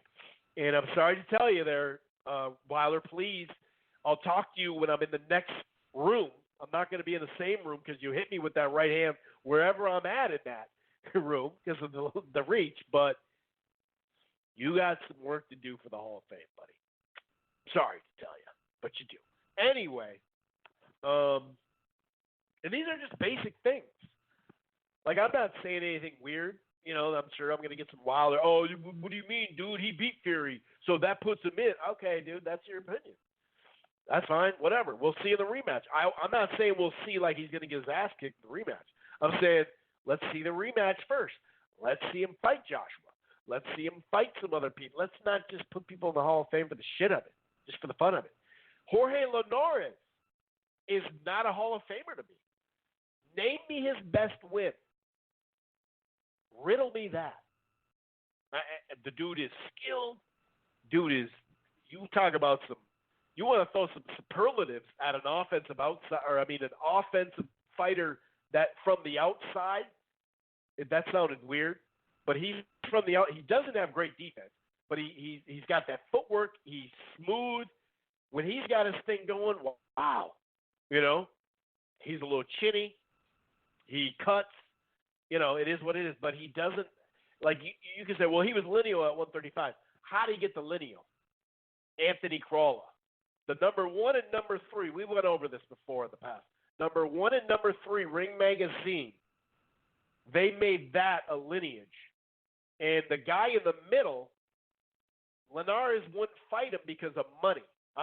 Linares probably beat him. I'm not saying that. And that was that Zlatkanin or whatever, the dude who Mikey knocked out. And Mikey was at 35. He was going to be there. You knew he was going to be there. He was already fighting there. And he ended up taking on the number 2 guy and knocked him out pretty early in the fight. So, no, that's not lineage to me. Because you beat Crawler. Hey, Crawler is a fun fighter to watch. I liked how he made a good run. Barbosa? And he had some damn fun wins, solid wins. But he never should have been up there for the lineal, though, if we're being honest. 1 against 3, when it's just a money fight, that's why Linares took it. That's not how the ring was supposed to think. So I'm just giving you examples of other guys and other stuff and all that. So anyway, we will get into some more news. Speaking of Mikey Garcia, we talked about this last week. It has been reported that a deal is just right on the table. It's just a matter of getting it done. Mikey against Jesse Vargas. Basically a fight in an option on DAZN, which is smart for him. He's still talking about Pacquiao, though, so it's kind of weird.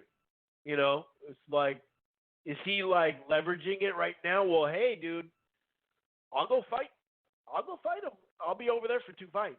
So do you want to give me Pacquiao or not? I don't know. I'm not sure. He doesn't have a ton of leverage right now, obviously, because they have some other folks to fight Pacquiao. Maybe Porter will get the Pacquiao fight. Maybe Danny Garcia, after his tune-up, will get it late April. He's fighting a southpaw. Maybe that will happen. Anyway, there is some other news. I mentioned we'll go over the Wilder Ortiz numbers as far as pay-per-view and the gate. And there's a variety of stuff. I have some local Minneapolis Armory news as well for the new season, 2020. Espinoza has some comments on the schedule. And it's pretty funny, though, to say the schedule, that it's going to be popping, basically. I'll give you the quotes. But and then your first fight you put out is, a main event that's not good. So, yeah.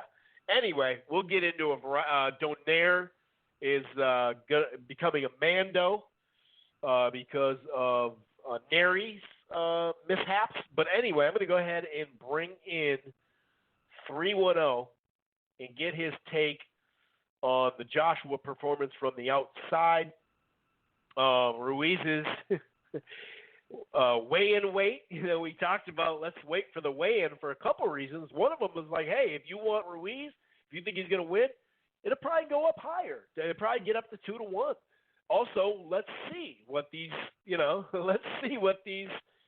pitchers now, as opposed to late October, is telling us. And once he stepped on that scale, wow. Also, we have the Teofimo Lopez, Richard Commey fight to talk about as well.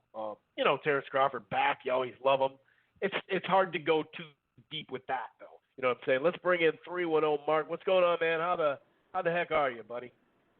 Hey, what's going on, kid? Hey, I'm glad that I waited to the weigh-in. on that fight to put any kind of money down. I mean, I had already put down midweek the over. We talked about that. I was going to put the over, and I said I wasn't sure if I was going to touch this thing. And wow, dude. You know what's weird is that I didn't know if it was like an illusion because I when I was watching the fight, it came on out of nowhere actually because I got like this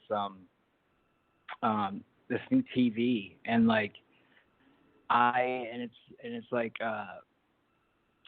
it's really fucking big. It's a 75-inch TV and it's like, and I thought that it was because my TV was bigger. I was like, I know he's like a chunky dude, but he seems like a lot to like it's like the same thing but supersized. You know what I mean? And like the dudes that were like helping me install it there, I was like, oh shit, it's fucking on because it came on like at 3:00 in the afternoon. I was like, holy shit.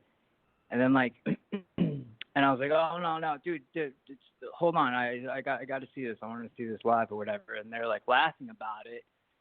And like, I don't know, they were like talking in Spanish, so I couldn't understand, but they were like laughing about how, like, you know, like, are you serious? Like, you're really watching this? This is a heavyweight fight, like an important fight. I was like, yeah, it's no, trust me, he's a good fighter. But yeah, no, I thought it was just because my TV is that great, but I guess not, because afterwards, you know, obviously people are saying I said the same thing like to my buddy. pounds. I was like, well, I said the same thing to my buddy watching it on the couch. We were sitting there. I'm like, hey, you know, he looks at him like, this is the fucking guy you're telling me about? Like, hold on. He was chubby in the first fight. We'll see how this works. You know what I mean? I know. And it's like, the way it played out, too. 283. Like, 283. Now, he had about 4 pounds of stuff on. 283. He had his shoes on, in his sombrero, in his pants, and his shirt by design, obviously, to be like, no, it's because of that, you know. But let's give him what, 4 pounds? Still, that's so big. It looks like it does not look like 15 pounds. I heard it was 15 pounds. I didn't know it was only 4 pounds. Shit, I mean, he looks like 15, 40 pounds. It is 15. You are right. It does look more than that, but it's 15 on the scale from his last one. But like I said, he was fully clothed, so I give him a little notch off of that. But he sure didn't look like he looked like in late October. You know what, though? It's pretty interesting, like the whole human anatomy thing. It's like, when you look at it, it's like, it's just a bigger version. Like, he's just bigger a little bit all around. And, you know, the fat distribution is, you know, in the same places as it was before. It's pretty interesting. Like, but what was kind of like, for me, when I was, like, actually, like, because I was looking at it, and it was almost like even when you see like the way that Joshua is fighting him, it's like, yeah, like whatever, yeah, like he used a jab, yeah, movement, all that stuff. I already knew he was gonna do that. I feel like you know, he was overly cautious. I mean, I know you just got knocked out, but when it looks like this, you know, it's like, yeah, a lot of people were comparing this shit to Floyd. Okay, no, this is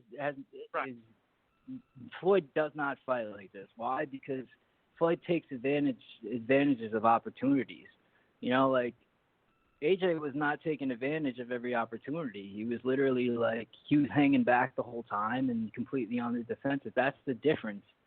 I'm not saying that he could have gotten him out of there, but I just, you know, like I feel like he could have been more taken a little bit. Could have at least made a push a little bit. I just sent you a picture of Ruiz and Hunter. Hunter posted this late October, and this is the picture we talked about last week that I thought, hey, dude, this is 6 or 7 weeks in camp.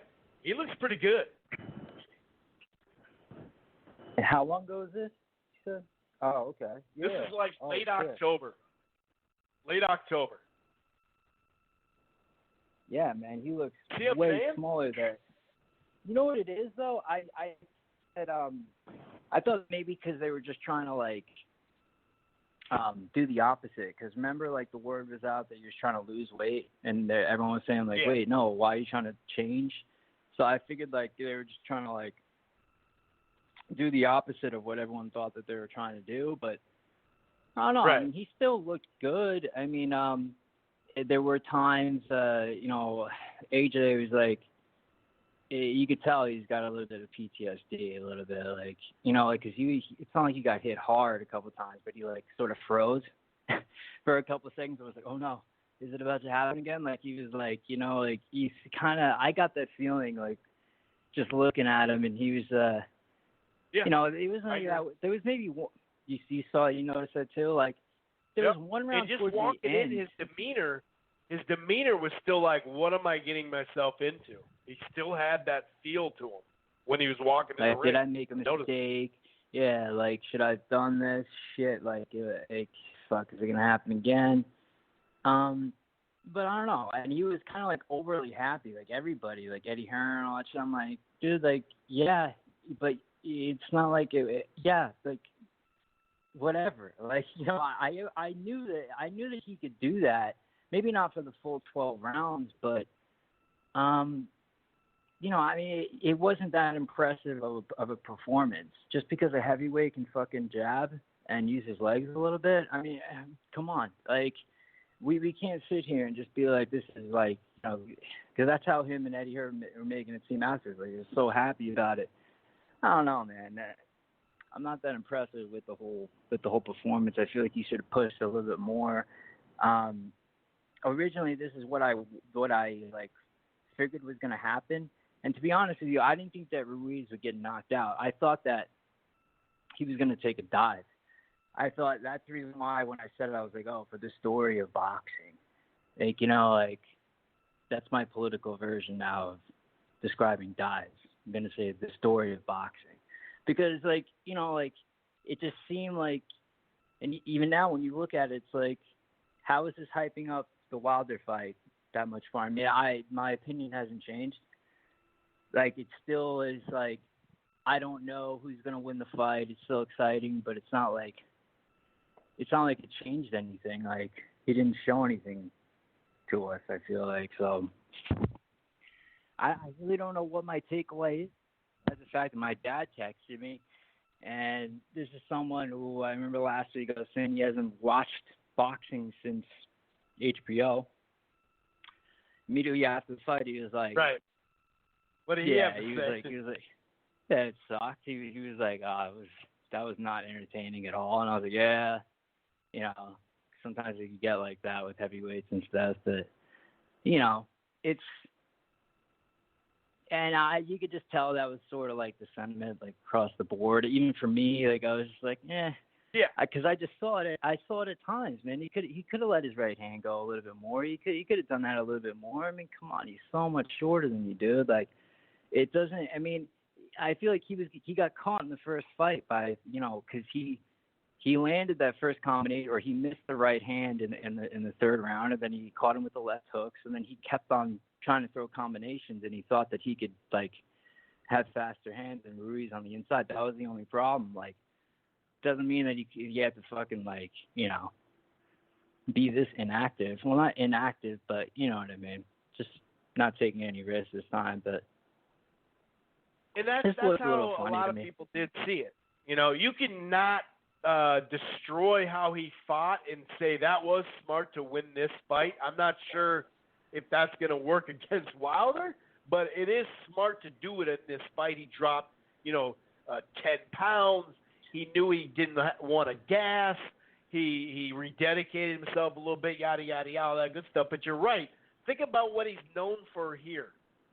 Get knocked around the ring, and then this. Yeah. So his name's bigger, but you're right. He's going to actually have to keep going here till people go, oh, shit, that's a huge fight. Because they know him now. He does have more of a name, but is it what's he known for right now in America? And dude, and Wilder's are like a foot taller than Ruiz. Come on, man. Do you think you're going to be able to do that to Wilder? Oh, Wilder's just going to land one punch. Doesn't matter if you do that to him for fucking 11 and a half rounds. Doesn't matter. You're still going to get hit once. When he gets close. Yeah, and even his clinch game is, you see his clinch game, and it's not like, it's not that of a gold medalist and this guy that just made $80 million in the sport of boxing. It's not it's a little weird. Did you see him though when Ruiz started to catch up to it and punch on the break, and he's all like, "What are you doing, dude?" It's like, "Well, dude, you're clinching, so you got to figure some of this stuff out." Yeah. But even just like the way that he holds, it's not fluid. You know what I mean? Like it's not like you could tell that he's not. He doesn't have his chest buried in his shoulder or anything like that. Exactly. He's still open. Like he doesn't grab underneath like the elbow, like almost like almost like how Conor McGregor was saying that about Floyd. He was like, yeah, he actually like the way that he was like grabbing me on the inside and stuff. Like he's like it's almost like he had like some sort of like wrestling background. Like I was surprised with how Floyd was able to grab, just because Floyd is just so used to grabbing people. Like in that manner, like when you look at AJ, it's like that's what shocked me the most about the first fight. It definitely improved, but in this fight, it was like he was a little. It wasn't smooth at all. It's I don't know, man. It's tough, and I did think that Ruiz was going to take a deal. I thought he was going to take a dive after the over/under, but. Seems like he's got a little more integrity than that, and hopefully they're not going to do a third fight because it seems like no one really gives a shit. Like, especially after this. Yeah, he's got to build himself back, dude. You put up that performance, you can't be like, I want the trilogy. And it does bug you when he says, I promise you, in the trilogy I'll be in a lot better shape, Yeah, for sure. And even with AJ, it's like I don't think that people are saying that he like developed all this new skill. Nah, man, he just fucking got in shape. That's all he did. He wasn't in shape before. This fucking guy, he was treating him like it was a fucking like a modeling contest or something. Like it was like you know what I mean? Yeah, like he's just going on to pose. Yep. Yeah, sure. that's what he was about before. Yeah, it's like he was always a fundamental dude. Yeah, we didn't see him hop around this much, but I mean, come on, like, is it really take time? I don't really view that as like anything. Were you surprised at this outcome? You thought he was gonna get caught? Well, sometime? Once I saw the weigh-in, and then once I saw, we knew Joshua had lost weight, but once I legitimately saw him on the scale, and then when I saw him sticking to that game plan, and you're right, a couple of moments where he thought about throwing a combination, and he's like, nah, I'm good, I'm going to dip, and I was like, no, he's going to win this fight, Yeah, there's a couple counters by Ruiz. He caught him over a jab a couple times. You're right, there were a couple moments where you're like, oh, is this it? No, that's it. Yeah, for sure. And whatever happened to fucking HC, and this is the reason why I was always, because I knew the HBO was going down, and I was saying for fucking years on this show, I was like, dude, man, HBO is the shit. I don't give a shit what anyone says. They were always the shit, because what would have HBO said in this situation? They would have been like, come on, what the fuck, man? You can't, you're winning the fight, but you got to entertain the fucking crowd. This DAZN crew, they're like, so fucking like they're just so desperate. Like they're just like so thirsty for more subscribers and like watch our shit. Like no, really, this is what's going on. Like Chris Mannix and these guys. Like since when is this cool to not entertain people and just stand back and fucking use a jab and not even try to get the fucking guy out of there? That was never cool. That was never ever fucking cool ever. Like you know what I mean? Like. I don't view this as the sweet science. I really don't. I mean, he wasn't taking advantage of opportunities, openings, clearly, like, right there. He's so much taller than the dude.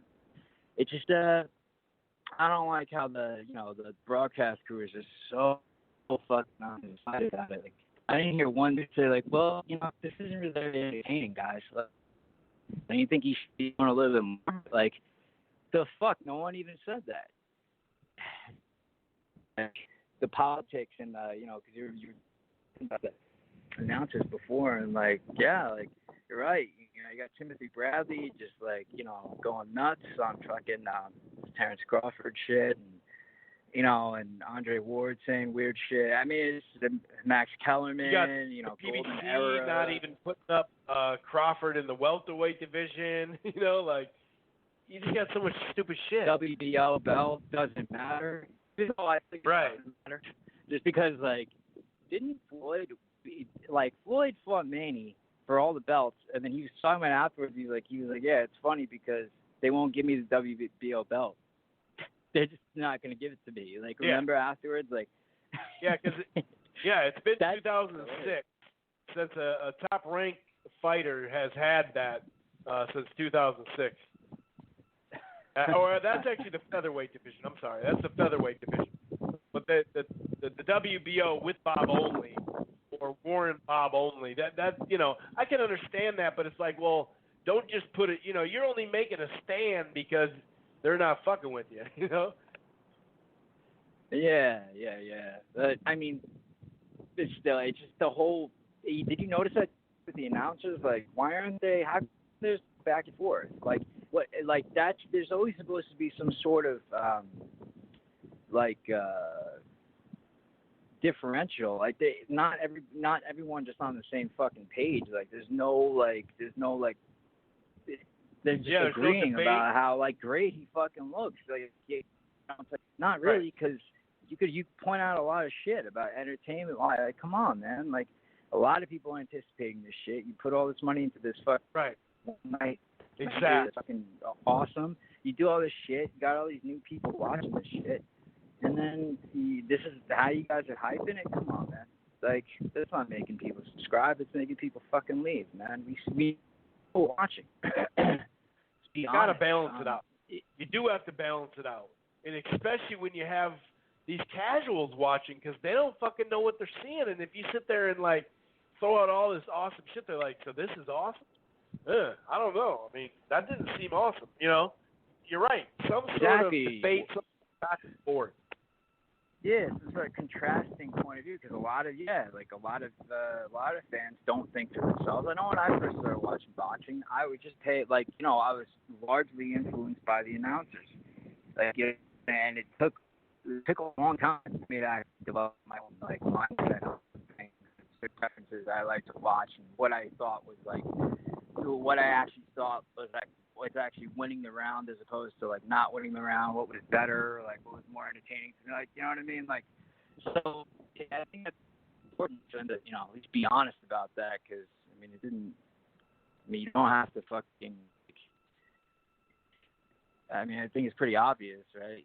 And you said most. Yeah, you can circle back. Thing, so. You can circle back without criticizing Joshua all day long and say, hey, it's funny, we can say this, but then again, he got knocked down 4 times. So this is just this one fight. He's gonna fight like this. Why not get the W? Like you said, just to circle back and have some sort of debate. Doesn't mean you gotta go Larry. Doesn't mean you gotta go Larry Birch on it. Though? Yeah, is this helping him with the Deontay Wilder fight though? I don't know how much this is helping him, guys. Yeah, he's winning the fight, but you got to think about that too. But it is what it is. I guess it was the anticipation was exciting, I guess, and that him just circling around nonstop the entire time was definitely a letdown, to say the least. And obviously Ruiz losing focus and not coming ready to go. It was a letdown, and it's not the first. I tried to say this on Twitter too. Anybody that's acting like this is the worst thing ever, it's like, dude, you know how many freaking anticipated fights have turned out to be bunk or not as good as we thought? Come on, that's just part of boxing. Especially rematches. And comparing it to the first fight is that first fight was one of the most exciting fights that I watched. The fight 9 times. I remember I watched it 5 or 6 times when it first aired. I was like, holy shit, over and over and over again. So to live up to that is, tough. So, it is what that is. I don't really, overall take is just, interesting, but a little lackluster, boring, basically. Now it does seem and not like impressive. Not it's impressive. going to be Pulev next because he's been in line for a while, and he's got I think he's got like some court-ordered stuff that the fight has to happen by May sometime. I think it's May 31st or whatever. So I think it's going to be Pulev, and then it's going to be the winner of Usyk and Chisora. That'll be the next two fights for Anthony Joshua. That, with this style, against Usyk, that's pretty enticing. I'm looking forward to that. Him and Usyk. It's tough for me to believe that would actually be real because I feel like Usyk is so many notches above these guys. But they're both signed to the same promotional company, but it just seems like it goes soon for them to waste that kind of money at this particular point in time. But I'd like to see him and Wilder first or something. Hopefully, I don't know. It seems like Wilder and someone important told me I heard from some video or something, some interview that Wilder already signed to second and third fight with both Fury, of them right? are. It's actually both of them are. The third fight's not a guarantee though. It kind of matters what happens in the second, but they got it situated. It's a really cool thing. How do we know that? How do we know that if they already signed off on it? Well, this is what's reported. You're right. It's not. We haven't seen the contracts or anything, but both sides have said this. So who knows? That's a good point, though. But they say the winner, if it's needed for a trilogy, the winner would get 60-40 because that'll be back-to-back 50-50 fights. So it does. That would be like the first time in history. That would be the first time in history that the winner of something actually gets a bigger split. Multiple promoters in the past have said that has never happened. I've heard, what's his face? I've heard Eddie Hearn say that. I've heard Bob Arum say that years ago. Like, winner take more money? No, that's never been done, ever in the history of the sport. Like, no one would ever do that. Well, winner take more money on that fight. It's never been done.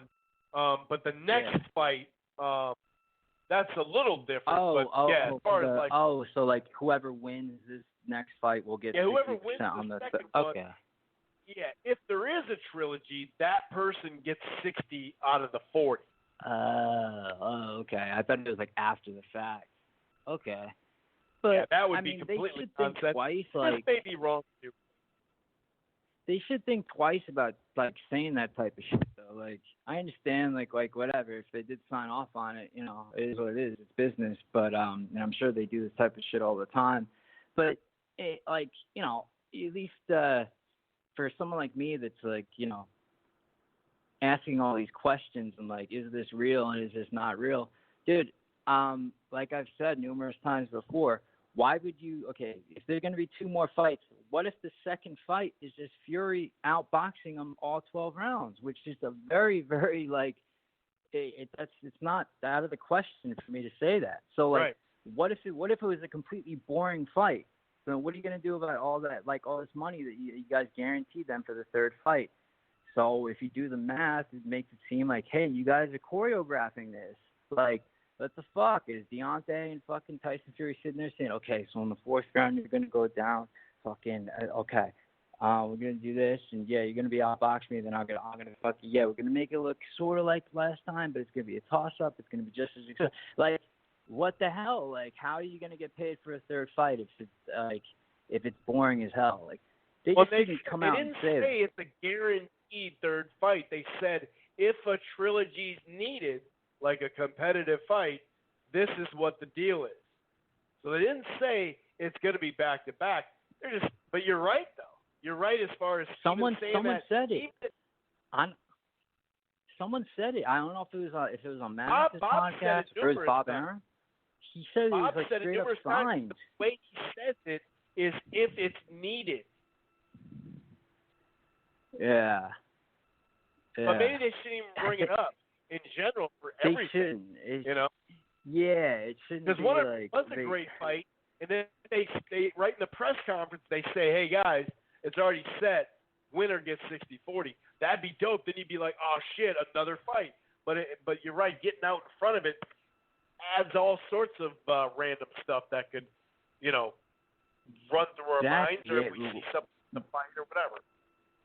Yeah, after witnessing Kovalev, his whole fucking ridiculous fucking act that he put on, like, come on, man, like, that fight has proven that these guys will act the whole time like they're fighting, but they're really planning on fucking losing, like, which is different than just taking a dive, which is kind of like, come on, fucking Korobov.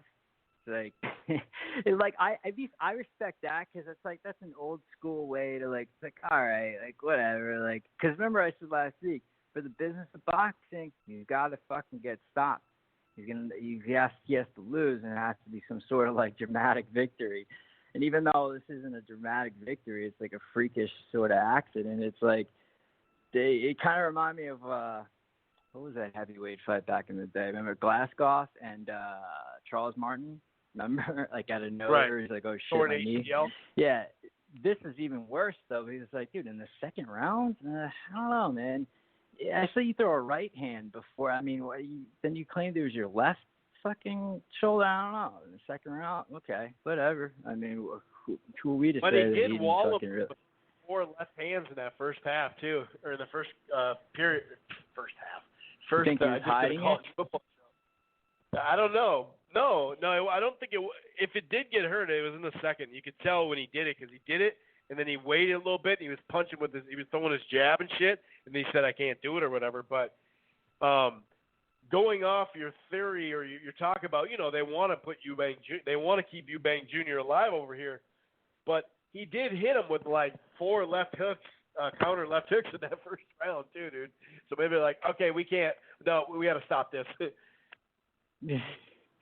Yeah. I mean, well, that's just kind of, I don't know, because that's obviously, they had, probably just because they don't have that much time to build up, the Charlo fight, but you just think it, like, it's almost like they rushed it, and I have a feeling that Showtime is going to be around next year, but that Al Heyman probably, and, just going back to what the Fox executive said on the Manager podcast, and he was like, oh, yeah, like Charlo's going another direction, and then how you said that other direction, Showtime must have said, like, all right, well, look, like, we're not going to put on that many cards, so you got to only choose, like, 1 or 2 guys or whatever, 3 guys that you're going to put on, and one of the guys is probably Charlo, and so there's, like, if we could try to get a pay-per-view fight out of it, like, what's the quickest way we could do that, just not much build up, just like boom, just like throw it on, which it is an awesome fight. It would have been cool for it just like straight up anyway, but for I don't know, you just think just because I don't know, when's the last, how many fights did Eubank fight at 68? I feel like he was out, he didn't fight at middleweight for a couple of years, right? Kind of like dipped out of the division for a little bit, right? Yeah, so you don't really know what's up with that. Like, here's what Espinoza had to say in The Athletic about the Fox interview and about Showtime in general 2020. So he said, because remember that Wagner dude said the premier position?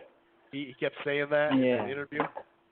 And obviously we all knew that anyway off the fight, But he said at the end of the day, we get the best. Or I'm sorry, that's what Wagner said. But he says it was surprising to hear those kind of words. Those kind of things don't jive with the reality recently or in the near future. There's going to be some good fights, enough to go around. I'm not going to belabor the point, but our schedule will speak for itself. That's what Espinoza said. Now, what that means, we're going to find out. Itself this year. I mean, this year, though, they fucking, complete opposite from last year. So, I don't know, maybe they're just expecting a little bit more, out of these fights, I guess. But, just the sheer number of cards, alone is, we see a huge decline. Well, they're supposed to have once a month. That the contract that we've talked about a couple times is once a month on Showtime PBC. Not anything to do with Showbox, but once a month. And they did that, except they did 2 this month because they got what's his toes at the end of the month. So, but that's what the contract calls for. So still more on Fox, obviously, but we'll see what kind of quality will be on Showtime. He didn't comment on what the deal was this year, why we didn't see as many cards this year. I mean, I guess no one asked him specifically about that. Well, no, they did 12 cards. They did what the contract says, but they just weren't good fights. Yeah, he said, it's a transition. He went to that first year of the PBC in 2015, and then they got better after that. He kind of did a couple of things, and also I really think that Wilder guarantee messed him up too. You know what I mean? Like we talked about for that Brazil fight. It's like it had to the rest of the budget, or you know what I mean? It had so I think they got that more organized. And it's not. Yeah, and it's not like we're the only ones talking about this shit. Kevin Iole was talking about this with Chris Mannix, and he was saying that, they're definitely going through a transitional period, and they're gonna have to switch some things up. And he's making some weird, crazy suggestion, grab some European fighters, and that the matchmakers like. I heard that. And this, and I'm like. I don't know about that one, dude. I don't know. Yeah, let's put on more afternoon shows. Yeah, let's do that. That'll really help the ratings. Yeah, I don't think people are following matchmakers on Twitter and being like, hey, this dude, Bruce Trampler, says this fucking fight is going to be great. Let's watch it. I don't think fans really know who that is or even give a shit, really, about the matchmakers. Or, as far as Charlo looked good. He did. But we already knew, he was gonna fucking. I mean, I guess it happened a little bit sooner. The awkward movements of Hogan. He's so funny to watch, dude. Yeah. It was that hook though, man. It's like both him and his brother got to get that nice left hook, man. Yeah, that was he was cool sharp too. with it, dude. He was pretty sharp. He came out focused. He wasn't looking for the knockout. It came, What was the definition of that move in the end? I don't know. I haven't really been in society that long. Is that like a new thing? What does that mean? The whole windmill thing? The weird. What does that mean? The whole. What do you mean, windmill or the 45? His arm, what he was doing with his arm, after he got him out of there in the 7th round. What was that motion about? Oh, yeah. I don't know what that was. I haven't seen the windmill. I've seen the pump, it's like you're driving by a trucker. The kids do it for a dance these days. But when you drive by a trucker and you want to do the horn, that's basically what that is. That's dance stuff. I've seen him and his brother do that, but I don't know what the fuck the windmill was. Yeah. I don't know. I was like, oh, is this some new thing that I'm supposed to know about? I don't know, man. It's I don't know. I think he did it. I don't know what's going on with the pop culture. It's weird. Yeah. I think he was all right, well, I don't have anywhere to go with this. I don't know about you, but every single hip-hop song or quote-unquote hip-hop song, rap song I've heard in the past, how many years? Since 2012, why do they all sound exactly the same? I don't know. I can't notice the difference. Every single Drake song, all these songs sound exactly the same. I don't understand. So I just figured it was one of those weird, new pop culture things that I didn't get. But, dude, this weekend, when you look at this Commey fight, it's pretty interesting, right? It's pretty interesting because why are you going to put him in there this soon, right? Seems like Teofimo is obviously they think that he's ready. They've been planning this shit for a while. It's almost like they set Commey up for they set him up to beat Beltran. So obviously they're really expecting Teofimo to win. I was looking at the odds while I heard you talking. It's Commey is like plus 130. It's it's pretty close. Like plus 130 in most places, plus 160. Yeah. At the worst. Yeah. It's as far as boxing goes, it's pretty much as close as it can get. Well, it's right there. Because Teofimo is minus 160 in a lot of places. I saw some places he's minus 200, but I don't know. Like, it's weird because I don't know. Do you really think that Teofimo looked that bad in his last fight? I think he was having some problems landing punches. I remember in the later rounds, he wasn't as he was just as slick, but he wasn't as sharp, like actually like landing flush in the later rounds as he was in the earlier rounds. But if you look at his movement, I mean, I said this before. I mean, all around, I don't see many flaws in this kid. Seems like he has a full package. Like good footwork, upper body movement. He's got like nice little combos he throws, nice left hook, good power, nice counters. That you notice. Like, yeah, I really don't notice any flaws. It's hand speed, explosive. Yeah, he does look like he's got the package. It does seem like him and his dad have some issues though, and they've been open with that. And also his dad loves to talk a gang of shit, and so does Teofimo. But that's part of it, right? That's part of it. That's why this fight's actually getting to start to get talked about. So the winner takes on Lomachenko next year. But it's a little surprising that he'd be, thrown into this fight this soon with this little amount of fights. But I guess gotta build him up, because Commey's like, yeah, like if you just look at a couple rounds that each guy fights or whatever, and don't really look closely, it looks like Teofimo would beat him, in a decision. But I don't know. Commey's volume, it's what the fuck? His work rate, and he's very consistent. He's shown that in all of his fights. So, and even the 2 fights that he lost, I forgot. Was it the one that he should have won? Was it the Shafikov? He knocked down Shafikov. Oh, no, he knocked down Robert Easter. Yeah. Which one? They were both close. I would probably lean the Easter Junior if you're going to get one. That's the one that he really won, right? Yeah, I think Shafikov beat him 7-5, but both of them close. Yeah, and if you look at those are his only 2 losses. It's kind of weird how they would throw him in there this soon. It's and he's really strong too. He gets dudes out of there. Got a lot of knockouts. Got a really strong right hand. Knocks a lot of people down.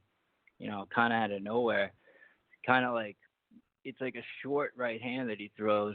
I feel like that's boom, the guy's down. So it's kind of weird. Who is his promoter, Commey? Is he with Al Heyman, or is he a Top Rank? No, I think Top Rank signed him short term. That's a good or a partial deal. Let me see actually while you. Yeah, I'm not sure. I just think that it was. Yeah, let me check. Because on the fight. Yeah, because when I look at it from the outside looking in, I usually look at situations like this, and I'm like, okay, I heard Bob Arum talking about this fucking 8 months ago, talking about how the winner of this and that, Beltran's gonna fight this dude, Beltran's gonna end up fighting Commey or whoever Commey fought before this, and if you look at who Beltran beat for this fucking to even get that shot. To even have the title to lose against Commey, it seems like they set Commey they've been setting this up. So whoever the people at Top Rank wanted Teofimo to fight Richard Commey. So that's the reason why he's favored. And so when I look at that, it's the reason why I ask who he signed to, because I'm I wonder what kind of deals are being thrown around here, and if this guy's gonna go down. It would be if Teofimo knocked him out, that would be crazy. But I don't think he's ever even gone down. I don't think. You see him get hit. He's not a straight up raw fighter, but he is Yeah, he's aggressive. Sorta. He's definitely aggressive. He's got plenty of power. But But you're right. He's not just a straight brawler. And he's just, it's just, there's something about some guys that just, they have this inner thing about them. And a lot, we've seen this with, even if some of them aren't as skilled from Africa or Ghana, like there's something in them where you're like, nah, dude, he's going to keep coming. You're going to have to beat him. And that's what, Lopez is in for a fight, dude. Yeah, I think that's the number one thing. The number one thing is, like, his volume. And he's very consistent, man. He keeps coming. And, like, he's a real determined dude. And it's not like he's just there. It's not like he's just a come forward dude. He'll hang back when he needs to hang back. It's not like he's not like a straight up just raw dude. But he does block a lot with his arms. Doesn't, it's Teofimo definitely has got him, as far as, Teofimo is a lot more slick than him. He's never fought anyone as slick as Teofimo. When you look at Teofimo fight, he really only had a couple fights. I think this past fight was the first time he ever went 12 rounds.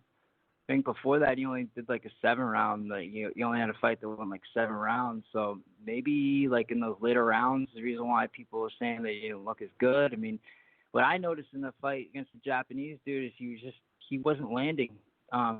He wasn't landing as much. And I don't know if it just wasn't. I don't know what was the reasoning after that fight. Did they say that there's something up with him, or if? I know people were disappointed with the outcome of the fight. It may have been. I remember it was the dude was 5'11", by the way. Yeah, you're right. Good call. Maybe it was because I believe it happened in September, his fight, and then he fought in December. Maybe he just couldn't give it all or something. Maybe he was just couldn't quite, you know what I mean? Maybe it was too quick of a turnaround. He just said, screw it, dude. That was a tough fight. It was a hard-ass fight with Easter. Screw it, man. I got an opportunity. Because remember that fight took place in someone's basement. Remember that? It's a little room. Huh? And it was really weird. But you're talking about the shot fight? Oh yeah. That was weird. Yeah, with the white ring. Yeah. You're kind of going in and out a little bit. Maybe I messed up. Oh no. I was asking about Teofimo. Why Teofimo? Why? Oh yeah. Shots. What was the reasoning afterwards? What was up with him? Shitty camp.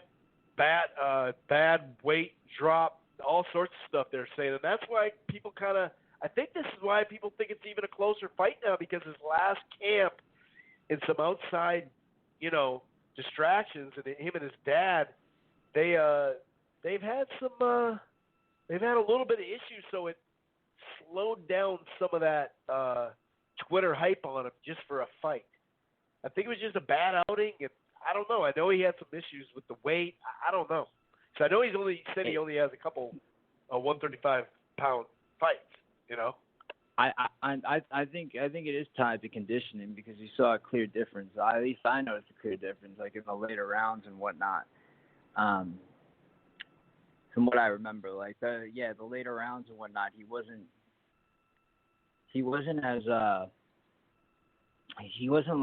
landing. He was missing. He was missing more, and it was he also wasn't committing as much. He was almost but he was winning the rounds and he wasn't getting hit. That's the thing. I even though people saying that he didn't look so good, he wasn't getting hit. That's the thing. He's pretty slick, man. Really slick, actually. Yeah, he wasn't giving up a bunch of rounds and stuff like that. And it wasn't he needs to push his last round to win or something. Yeah. I don't know what your prediction is. Oh yeah, did you find out, though, who he signed to? Commey? There is no – he's all over the top-ranked page as one of their fighters, so I'm assuming he did. I'm pretty sure I remember reading that. It was another solid guy amongst a couple of guys that they have for to try to get to Loma. This just worked because Teofimo – remember last year in the same spot he went against Mason Menard and just knocked his ass out. Yeah. It was one of the best knockouts of the year, and so he got some hype, and he started saying, "I want the fight." It's all right, well, let's make sure it's not just I guess let's get him with Commey. And then the sanctions belts kind of jumped in there, too. And we're like, okay, you do that. And then they're going to beat. Remember, they gave Lomachenko the franchise belt. Yeah. I just feel like with the way that, with how long they've been talking about it and the way that they set this up, it just feels like, they wanted this to happen. And, for him to, it just seems like he should win a pretty, a good 8-4 victory. But if he wins by knockout, I'm gonna be definitely questioning that fucking knockout for sure, 100%. Because it's it's a little bit of a coincidence, man. He's having problems getting this Japanese dude out of there, then he gets fucking Commey out of there. Come on, man. If Commey quits or some shit in the corner, that's what I'm hoping something like that doesn't happen. But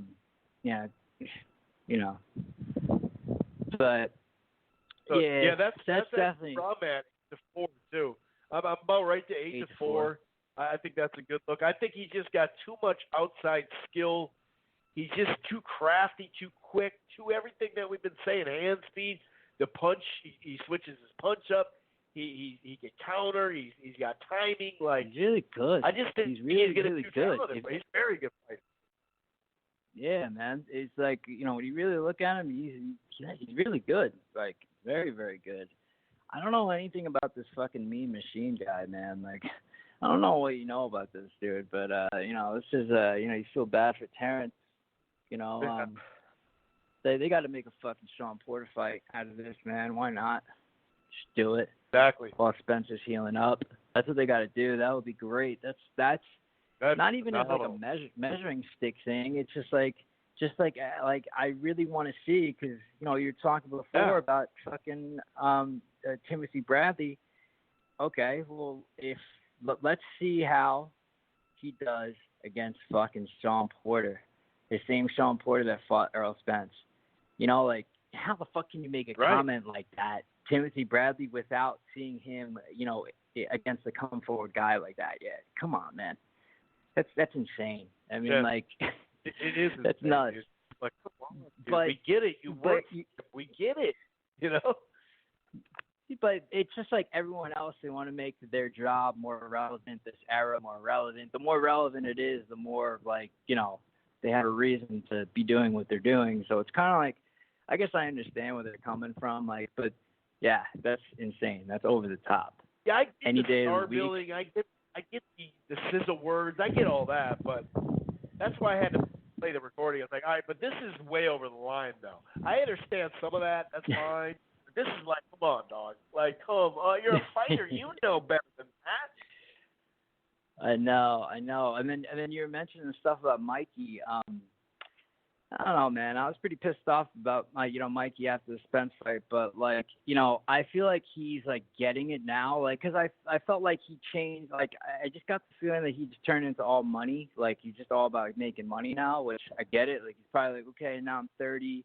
I had a couple years off in my career. Now it's time to fucking make some money, and fuck it, let me just go fight Spence. And who cares if I lose? That's how I feel like his mindset was. That's why I've been pissed at him. But now it's he must really be feeling because that was such a dumb move for him to take that Spence fight, because he totally would have gotten this Pacquiao fight, 100%. He should have waited until the outcome of fucking Thurman and Pacquiao. But I guess he didn't know, because it's literally his performance is the whole reason why he's not getting that fight. I think the Vargas fight, Jesse Vargas fight, is perfect for him, because it's not, it's still a quality, still gonna be good money. Fight. Still gonna be a name. Yeah, it's still a quality fight, but it's just like we said numerous times before. If he wins, he goes against Danny Garcia and he wins. Who cares? Because we don't want to see him against the best at 147. So he kind of screwed himself. We don't care if he beats. Even if he was to beat Pacquiao, so what are we gonna want to see him fucking rematch Spence? No. So what are his options? So. But you're right, though. Out of all of them, that's the ones we would have rather seen. I know. But For sure. it is what it is. Anything else left? We got about 13 minutes left. I want to make sure we get 5:03, and I got to run through some news items too. Oh, for sure. Yeah, man. No, I'll be calling in next week 'cause that's the other Charlo fight, right? And what's his face? I forgot. Oh yeah, got a good next week too. All right. Yeah, sure. Cool, man. All right, man. I'll be calling in, man. So we're in agreement. 8-4. 8-4 for sure. All right, man. Have a good night. All right, man. Later.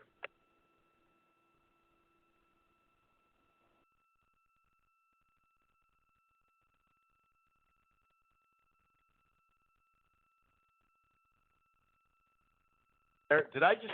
Okay, I muted myself. Sorry about that. We got a little less than 13 minutes left, so Portland, you can start to get into place a little bit. I'm just going to run through some of this stuff. The Benavidez Yildirim fight we knew was going to be on January 25th. That date was going to be Spence and Garcia on pay-per-view. That's no longer, as we know. Danny Garcia is still keeping the date. Benavidez Yildirim on the undercard, but not a great main event to start out the year if you're Showtime and you're saying, hey, we're going to have some quality fights because Ivan Redkach, who I wanted him to fight Broner, is fighting Danny Garcia, which tells me he's a southpaw, which tells me if Pacquiao's coming back in late April, he could take care of this dude and fight him, or he's going to fight Spence in the summer. Either way, he's been promised Pacquiao or Spence in a sense, and that's what he's saying. Okay, I had Spence, now I don't. Let me stay busy. That's what it is. But, yeah, it's kind of a funny first Showtime main event. I do like the Yildirim Benavidez, but it's kind of funny how that worked out. Donaire is now the Mando for, Ubali? The purse bid is going to come up here. You know, they give you the 30 days and all that. Obviously, Luis Neri was supposed to get, the shot, but he missed weight. So that's not going to happen. It is January 3rd, 2020 to reach a deal, or else it would be subject to a purse bid. So Donaire is going to bounce right back. That's according to Jake Donovan through the WBC. Just on a local news item, Minneapolis Armory is going to have another 4 shows. Mix of Fox and FS1 again. 1 in the spring, 2 in the summer, and 1 in the fall. I'm going to have Jamal James on, maybe next week, but here soon. And we're going to talk about what he's up to next, and we're also going to talk about the dates, because I know the dates. I just don't want to. I can't put them out just yet, basically. Unfortunately, Juan Francisco Estrada got hurt. His fight, I think he hurt his hand. His fight's been postponed. So it's going to be pushed back instead of in January in Miami was supposed to be his fight. The winner of Ramirez Postal that's fighting in February in China. Part of that whole we're going to take some fights overseas to make some money for Bob Arum, that plan. There's already a WBO Mando next. So that's his 2 fights. If he could get by Postal, he's got to fight Carroll. Carroll's going to be in line. So it's Jack, or not Carroll, Jack, what is it? Catterall or I think it's Catterall, but he has within 120 days by May 31st. No unification allowed in this one. So he's got Postal, and then he's got this Catherall or something like that. I just know the date on that, but that's a little bit more news there. The Impact Network, which is a boxing or religious, it's a religious channel, I guess. They're actually, Austin Trout's involved too. They actually have, is this like Zuffa Boxing? They have like a bunch of cards out of nowhere that somebody invested in. Fighting on Impact Network, a religious TV network. Next year, they claim they will air 51 live events and a minimum of 60 episodes of Champions and Star, their new reality show, over the next 24 months. I'm just hearing this not long ago. What else we got? Oh, we did get the numbers back. Jake Donovan, who usually is pretty solid in this stuff, he said it didn't, though, the Wilder Ortiz pay-per-view. We got the gate in the pay-per-view now. The Wilder Ortiz numbers fell short of 300,000. They're saying they're above 275, but it sounds like below 300,000, which wasn't a shocker on this end. Woodsy Dan Raphael said he heard 225. Bob Arum told Woodsy 200 to 250 is what he heard. Jake waited and waited and waited and waited, got sources, checked sources, he's usually right on the money with these or close to. They're saying 275 to 300. But the gate, remember all the usual suspects, Steve Kim, Montero, bunch of dudes went around on podcasts, on their own podcast, on Twitter, social media, saying they're going to lose their ass at the gate. We knew this thing was going to lose money, obviously, but the gate was just garbage and it's not happening. Well, they did a $4 million gate, which is actually a little bit more than they did Wilder Fury. Wilder Ortiz in Vegas did a $4 million gate. And just to put it in, perspective, Wilder Fury, I think, did 3.6. Golovkin, his highest gate without Canelo is 3.7, I believe, with Danny Jacobs in New York. He's been doing easy $1 and $2 million.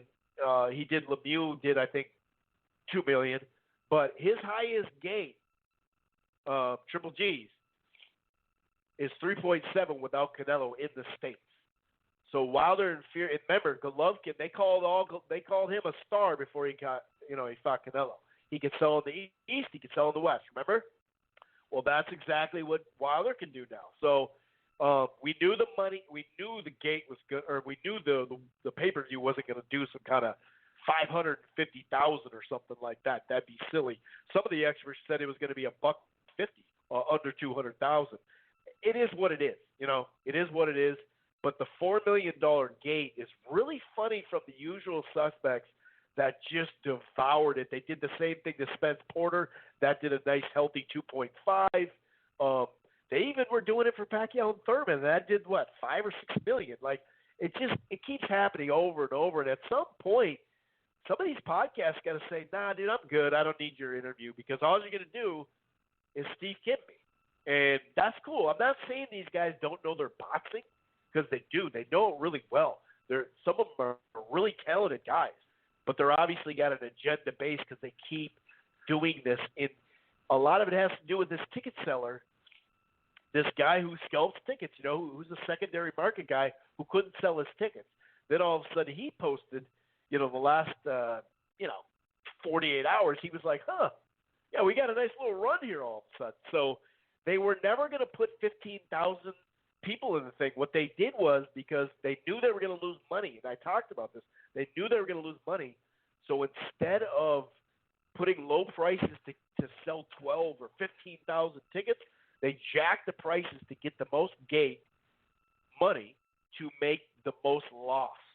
So if you know they're losing money, they might as well. That's why they put it on pay-per-view, so they can make some sort of money back. Not in the, not over. They're not breaking even. But it's just funny that the gate was going to be garbage, and now we got the official gate. Anyway, I'm going to go ahead and go out to Portland and let him shut this puppy down. All right, Portland 503. What's going on, man? How the heck are you?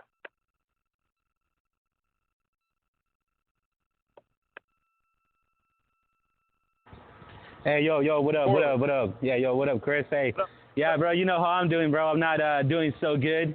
You know what I mean? The bullshit performance. What up? Hello? I said it's understandable. Okay, yeah, man. You know what I mean? It's like, bro, he let fucking he let Mexico down, bro. It's like, the excuses that he fucking had saying, you know, I would have prepared better. Next time, the third fight, I'll prepare better. I was like, bro, it was your fucking, you had to make sure that there was no third fight. You understand? Like, you had to make sure to put this dude the fuck away or win some sort of way like that motherfucker did, you know what I mean? And, I don't know, man. What I'm pissed about is that this motherfucker came in here repping, you know what I mean? He's repping the flag, you know, with my flag and shit. And, man, and then just, I mean, dude, just so much fucking, I don't know what it is, man. Maybe the pressure. Who the fuck knows? Some people can't handle it.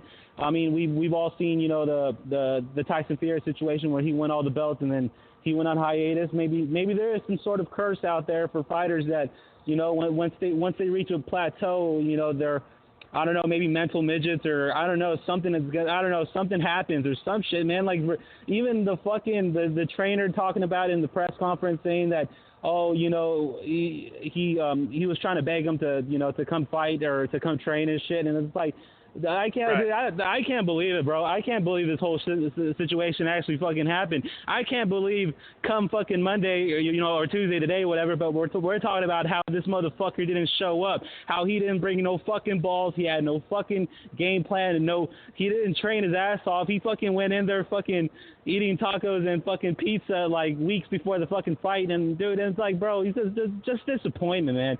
Disappointing to la raza mexicanos, man. It's just, bro, I don't know what to say, man. I'm speechless just because I couldn't believe just how bad that whole thing was. And a little bit of me, man, wishes that, like, maybe, you know, because Eddie Hearn, to me, like, Eddie Hearn is like a shady dude. So I'm hoping maybe there was some sort of agreement where, you know, this is my little theory, but, like, maybe I was just hoping that there was some little agreement saying that, oh, you know, throw the fight and we'll pay you a shitload of money, and because that's the only way I could really fucking make sense of this whole fucking thing, man. It just, I don't know, bro. You had all this time to fucking train, be in the best shape of your fucking life, the biggest fight of your life, and you fucking let us down, fool. You let us down, dude. I don't know, bro. Fuck, man. I'm not feeling very patriotic today. The Mexican anthem didn't go on. Man, I don't know. I'm upset. I'm sad. I'm angry, bro. I'm fucking, man, this fool let us down, and fuck the third fight. Let Joshua move on. Man, I don't know what to say, bro. He shit the bed really bad. And you know how, also, too, man, you know how Big Baby Miller got, remember earlier this year, I gave him, like, Pendejo of the Year? Man, this dude, fucking Andy Ruiz is Pendejo of the Year, man. And it's going to be hard for anybody to fucking outdo him now, man, because it's fucking crazy, bro. I can't believe it. This motherfucker, dude. Dude, bro, like, you can tell. You can tell how fucking angry I am, bro. Yeah, bad, bro. It was bad. A disgusting performance. It was bad. Man, he couldn't even. No, man. Really, he was afraid to get tired. He was, man. It's disappointing, man. You showing up how much, 15, 20 pounds heavier, and man, just once I remember looking at that, I was like, holy Jesus, 283. Bro, I was like, oh shit, you know, like. I don't know. I thought he was going to go for the knockout with all that weight in me. I thought he was in shape. I thought he was training. But, man, all those fucking rumors of him partying and shit like that, man, I can't believe all that shit was real. Man, I don't know, bro. It's Mexico's not doing too good after that one, man. And I don't know, bro. I'm very upset, but I'm happy to like say that at least Canelo brings dog in him, man. At least that motherfucker shows up, no matter what the paycheck is, no matter